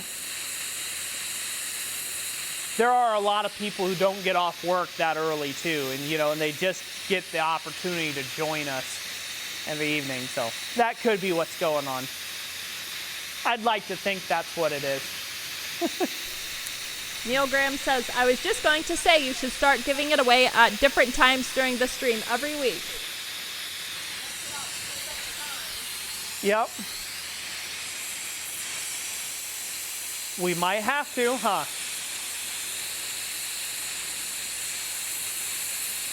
David Evans asked if you have a new haircut.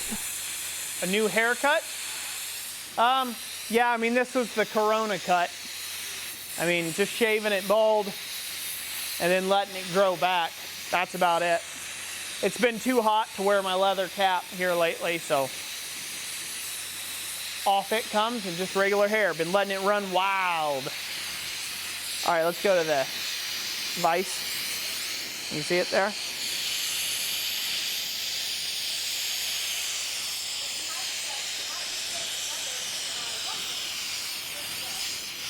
Wanting a what? Oh, or wanting a Roy Rant. I gave plenty of those early.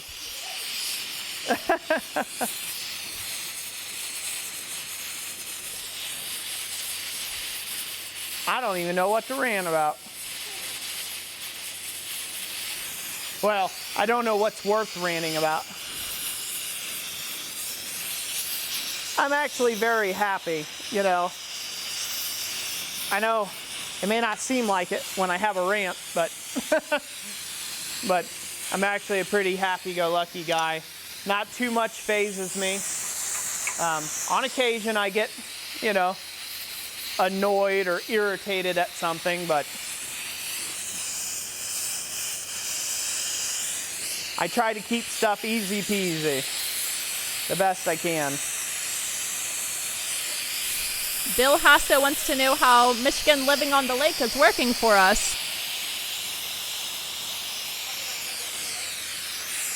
I don't know, how do you like it, Jess? I like it pretty good. We are about 4 miles from it, so we are far enough that we don't get the extra 15-degree drop, especially in the winter where it's like 15 degrees cooler all the time right on the lake. So it's nice that it's slightly warmer where we are during the winter.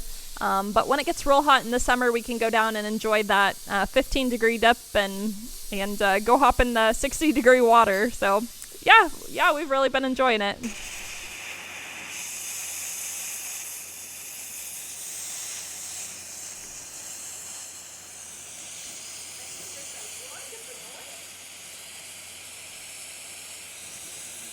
Yes, I do.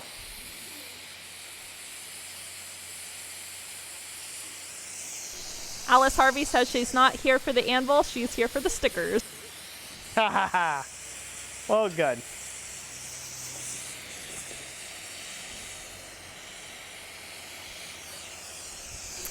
Greg, thank you for stopping in. Make sure you do catch us on the next stream. Who is it? Greg. Greg, thank you for stopping in. I have the stream scheduled 2 weeks from now, and the link is down in the description for anybody who wants to go ahead and save the link. That is available for you.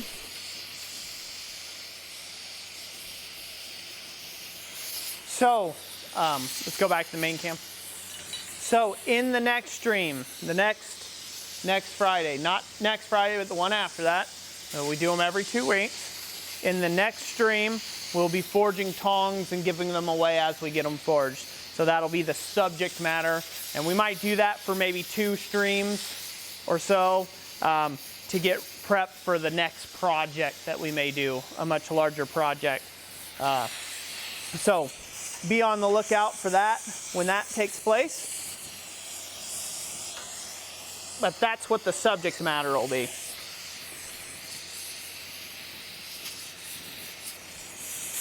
Getting this all tightly wrapped around here. Are we near Grand Rapids? Grand Rapids. No. We are in Harrisville, Michigan. That's on Lake Huron side. So, basically almost in the tip of the mitt, but not quite. Down on one of the first knuckles. Ernie Beeswick wants to know if the twist will tighten up after it cools. If the what? Yes, it will. So the twist is going to tighten up when it cools down, and so everything will get snug. And that's where I said I'll have to play with this a little bit off camera and stuff. You're going to have to tighten things, loosen things up a little bit, because you want to have the right balance to where when you hang weight on the material, when you hang weight on the outer hook, it binds up. But when you take that weight off, you can slide it up and down and spin it in and out, right? So you don't want it so tight that it's locked up, but you also don't want it so loose that as soon as you put any weight on it, it just drops and plummets into the fire, right? Like, so you don't want to do those things. But yeah, the wrap will tighten up as it cools down. It's better to have a tighter wrap to begin with and have to loosen it up than it is to have a loose wrap and have to tighten it up later on, because once you've made a loop around and went another loop around, you've closed yourself in, and it's very hard to get that section to tighten up any tighter. So it's better to start tight and then work it loose if you need to, than the other way around. Start loose and have to work it tight. We'll set this off to one side here. I need to get this readjusted. in the vise.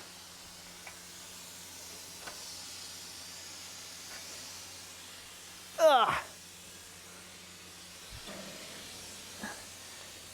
That thumb is not liking me today, folks. It's going on strike, I think, this evening. All right, can they see that still? See this area here? Good.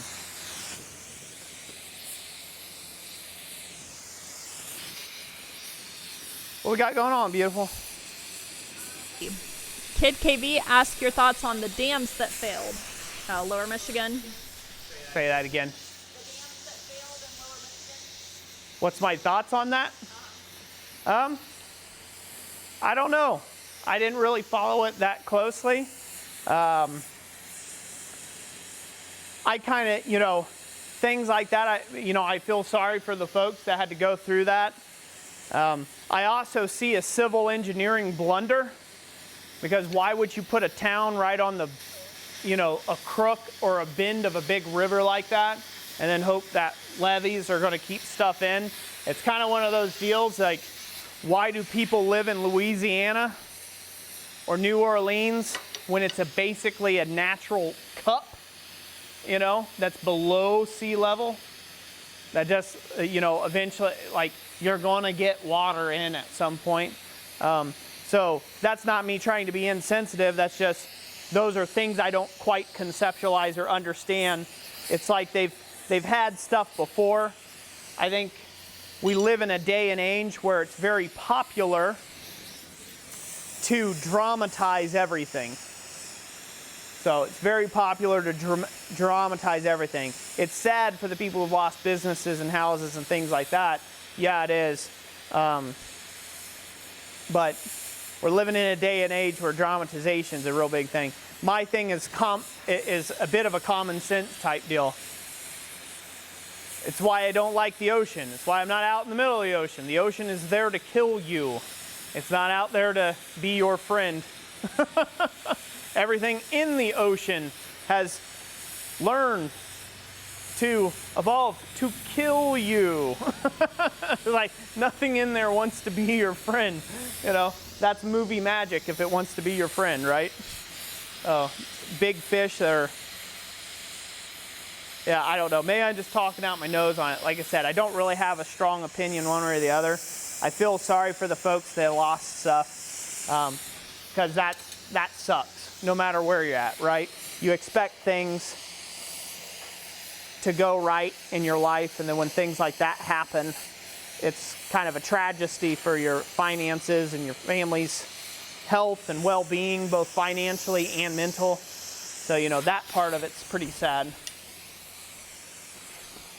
But I would think that they might build larger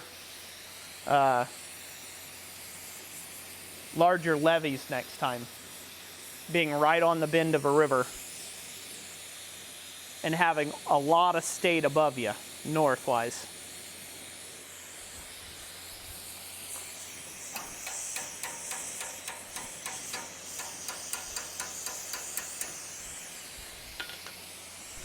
Romake 101 says, how do you come up with a good name for a blacksmith shop? A good name for the blacksmith shop, huh? You want to come up with a name that best suits you, best reflects you and what it is that you're trying to accomplish with your ironwork. As far as coming up with a good name, sky's the limit. When it comes to that, I would say avoid names that you think sound real cute in your head or funny, because later on you're going to want to be taken seriously as a real business at some point if you want to turn it into a business. So you want to make sure that, it's an appropriate name that will attract clients later on down the road. There has been some funny names in forging businesses that I have seen and met people that had some real humdingers for their shop. Just some I can't say on YouTube without being demonetized. And it's just like, one day you're gonna have a daughter or a son. They're gonna go to school and like, oh, my daddy runs a business. Oh yeah, what's the name of his business? Just think about that, telling that to her 3rd grade class. If it's something that you think you would be embarrassed your daughter telling her 3rd grade class about, maybe that's not the name you want to pick. Just as a general rule of thumb. Brute Lemon wants to know if you do any fishing on the lakes. Do I do any fishing? I haven't been fishing in years, and mainly because I've just been too busy. I want to take my kids fishing at some point, but it won't be any big water fishing or anything. It'll just be on a little pond or river or something.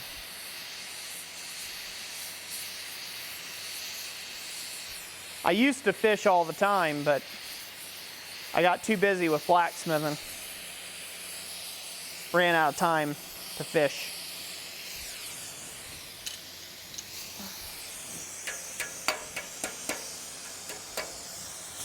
Alrighty. That is wrapped. That's a wrap, as they say. That is a wrap.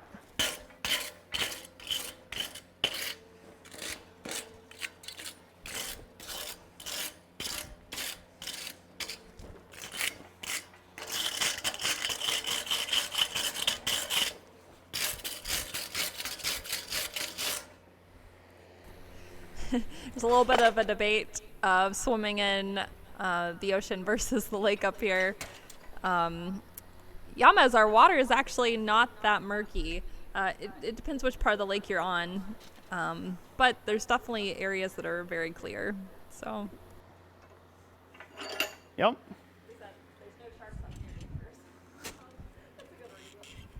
There's less things that want you dead up here, Yamez. Less things. Now the bears may not feel the same way, but. All right, let's take a look at it, Jess. Main cam, eh? Stab those things down on the ground. Kind of hard to do on gravel. What do you think? I like it. No, I really like the birds. Can they see it okay? Is there enough? Oh, yeah, it's a good overview. Yeah? So what do they think? You guys can give your opinion in the comments. You've been asked. That looks like that, is that still hot? So it'll tighten up a little more? Yeah, it's going to tighten up a little bit, and then I'll have to get in there and loosen the bundles a bit and tweak them until it has the perfect fit. Yep. No, I really like it. I think all the elements match what you drew. You know, you're able to get it pretty much spot on. Deepwoods Forge says, dang, looking good. Bearded Blacksmith says, that's a beautiful piece. Eddie Bradford says, looks good. Brute Lemon says, looks great. Neil Graham says, well done. Thank you. Now, this isn't sunk down in the ground like it would be, but somebody said, how much weight will it handle? We can always test it. Here's a ladder. I mean, here's a shovel. It's not shoved down in the ground. Maybe I can get it in a little bit better spot where it's not on a rock and get it to actually stick down in the ground. Oh, thanks, Brute Lemon. He sent a $10 super chat and said, great job. Thank you, Brute Lemon. All right, yeah, I can't get it to stick in the ground. It's sitting on top of rocks. So. But that's okay. While you're holding it there, I mean, you can see it shows how much flex that was in the bar. Yeah. So I don't know. That's not 30 pounds. I mean, that's like 5 pounds there. I could probably grab that. When it's shoved down in the ground, it should be able to hold without toppling over, you know, a good bit of weight there. You know, enough for you to do a little bit of light cooking or whatever over the campfire. So the point of this thing, you could up this thing in size. You can make these rods a lot bigger. You'll be able to support a lot more weight. You could get more spread on the actual feet themselves, get them like way more further out, like outriggers if you want, depending on what size pot or whatever you're designing it for. The point of the whole exercise was to show you that you can come up with something like this and there's no welds in this whatsoever. There's no welding. This is all wraps. This is all just vine wraps and 2 rivets. That's it. 2 rivets, 2 punched holes and all vine wraps from there and tapers. So this is what you can do with some really basic fundamental practices. Tapering is your very first fundamental you should learn. Drawing out material. That's this entire process. You have bending in there. That's the second thing you ought to learn in your fundamentals, right? How to take and bend things. Punching. There's the third thing you should learn how to do, right? Upsetting material, which is in rivet work, which rivet comes down a little further down the road than your fundamentals, but it is another fundamental blacksmithing technique or process that you should learn how to do. And so there you go, with very basic fundamental things, you don't have to have crazy skill sets, you don't have to have crazy equipment to get it done. I did all this at the anvil and the forge up until this last part. I had to use a torch. So, pretty simple. But yeah, so I'll get this thing finished off and then, eventually it'll be up on my website for sale for anybody who might have interest in it. When I get that done, and we'll see. But yeah, I like it. It looks good, I think. Yeah, it does. It looks real nice. Got to stand back away from it and look. So, and somebody sent a super chat, didn't they? Yes, that was Brute Lemon. I said that Brute earlier. Lemon, thank you. Thank you for the super chat. I greatly appreciate you. Oh, greatly appreciate it. Rigid Ironworks says you could hang a handmade bird feeder from it. You could. Yep, I mean, you could use this for anything. You don't have to use it as a campfire thing. You could leave it like it is and literally like hang a bird feeder off of it or a plant or whatever. Whatever your heart desires out of the hook on the end. Whatever you want the hook to take and hold, that's what you could do with it. So Junior D says, let's get cooking. He says, big pot of chili. Yummy. So I'll show you guys. Well, maybe not. That's a heavier plate of steel. Oh, moving it. I was going to show a potential project for the next live stream. Well, not next live stream, but the next live stream after that one. The Anvil giveaway live stream. Start a new one, but I guess I could. Let's see here. We're going on a ride. We're going to go to camera 2 here in a second.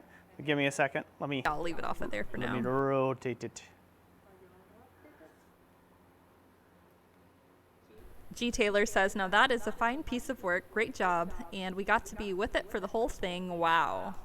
Yeah. Well, thank you. Thank you, G. Taylor. Appreciate that. You ready to go to camera 2? Sure. All right. So there we are. That's a plant bracket for our house. I'm making a plant hanger for that. This thing here, this will have a lot of forge welded together scrolls. So it'll have a lot of forge welding of branching scrolls in the design. So I haven't decided whether I want to do that yet. And, it has a little different technique than riveting and pinning. It's actually a similar technique to making branches or developing branches for trees or flowers or things like that using forge welds. So it's a very similar process that I would use for this. But I haven't decided whether I want to make that a live stream thing or not. But Foxfire Forge says, ooh, nice. Brute Lemon says, oh, that's going to be pretty cool. Ripley D1 says, scroll work. Yeah. You know me, I'm all about the scroll work here.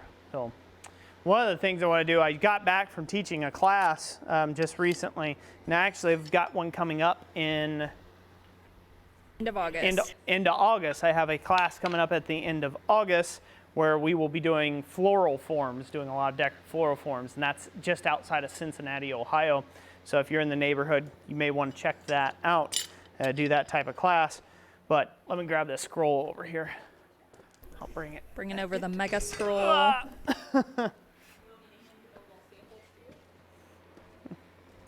No, that's okay. So that right there, we made that in class in the last scroll class that I taught down there in Goshen, Ohio. And So I made a big scroll jig. I actually copied this from Jamie Geyer's scroll jig that he had, his dad had made. And so we all took the opportunity of copying a big, 20-inch diameter scroll here. And so that's a pretty nice jig, a great addition to the shop. But come this winter, I have a big project in mind for this. In fact, this is going to come in handy for the gate work that I have coming up here in the next month. Well, not next month, it'll be in the next 2 months or so. I'll be starting my gate, a 16-foot driveway gate. So that there will definitely come in handy. Save me from having to make it on my own, do one by hand. I could just copy his and it works just good. So I was able to pull this one around the one that he had. So it worked out pretty good. They see that all right? They say it looks like half of a treble clef. Yeah, yeah. All right, set that down. That's good. Daniel, what do you think, Jess? Daniel Anybody got any comments, Yeah. questions, concerns, complaints? Put them out there. Daniel Crawford says, nice work, Mr. Roy. Well, thank you. Thank you, Daniel. Appreciate you, brother. Ripley D1 says, my first ever scroll work was in metal class back in high school. I was one of the few in my class that was able to do it on my first try. Awesome. That's quite the accomplishment. All right. Deep Woods Forge says, excited to see how you forge weld the intricate spots on that design. Yeah, so it's a fun exercise. It's definitely a forging exercise. It's not overly practical in large work anymore because you can just, arc weld something and then grind the weld off. So it's not overly practical for really large architectural work or anything like that. But it is a good thing to flex, stretch your fingers a bit, your smithing skills a bit, dust the cobwebs off of your skill set and try to do something the way that they would have had to do it in 15th century France, right? Like, because they didn't have an arc welder, back then. So they had to figure out how to make some of these intricate scroll forms, all with forge welding or riveting or pinning or whatever. They had to figure out a way of making whatever the designer designed. And so, again, hats off to those guys. And it helps to kind of undergo some of those things and challenge yourself not to take the easy way out. And then, of course, then do something insane like, I don't know, do it on live TV in front of 400 people. All at the same time, so they can see you fail miserably. Oh, it works out pretty good. So, but yeah. So before I let you go and all that good stuff, thank you everyone, super chatters. Thank you everyone who put in for doing the anvil, staying here for that, for the tongs. Next week's, the next live stream that we do, it'll be making and forging tongs and giving them away as I get them done during the stream. Don't know. We could give away 2. We might give away 5. I don't know. It just depends on how many I get done in a go. And that's what will dictate that. Thank you guys for being here. Really do appreciate it. A lot of cool stuff's going to be happening here soon, very soon, and pretty excited about it. I have a lot of custom work right now. I've got 2 hammers that have just been, my customers have been absolutely beautiful human beings for being patient with me, but I'm doing a lot of chasing work right now, and that got slowed down quite a bit with the cracking of the thumb. So I've been on and off trying to do that and hobbling along when it comes to that and keeping up with other orders in the shop. So I've been really super swamped, super busy. If you've been trying to get a hold of me, that's another thing I'll try to say. If you've been trying to get a hold of me or email me, you might have to email me 2 or 3 times to actually get a response right now from me. Just because it's not that I don't see you, it's just I don't have the mental space right now to handle much else. I've been really swamped out here at the shop, and I'm hoping to make hay while I can make hay, right, and get it, get it done. but a lot of irons in the fire for being one person.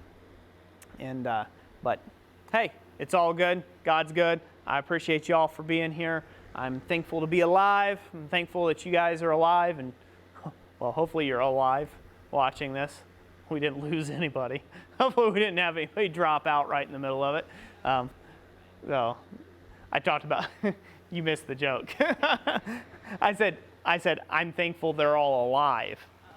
Like, hopefully no one dropped out right in the middle of it and met your maker during the stream. So, but anyways, that's it. I'm gonna stop rambling on.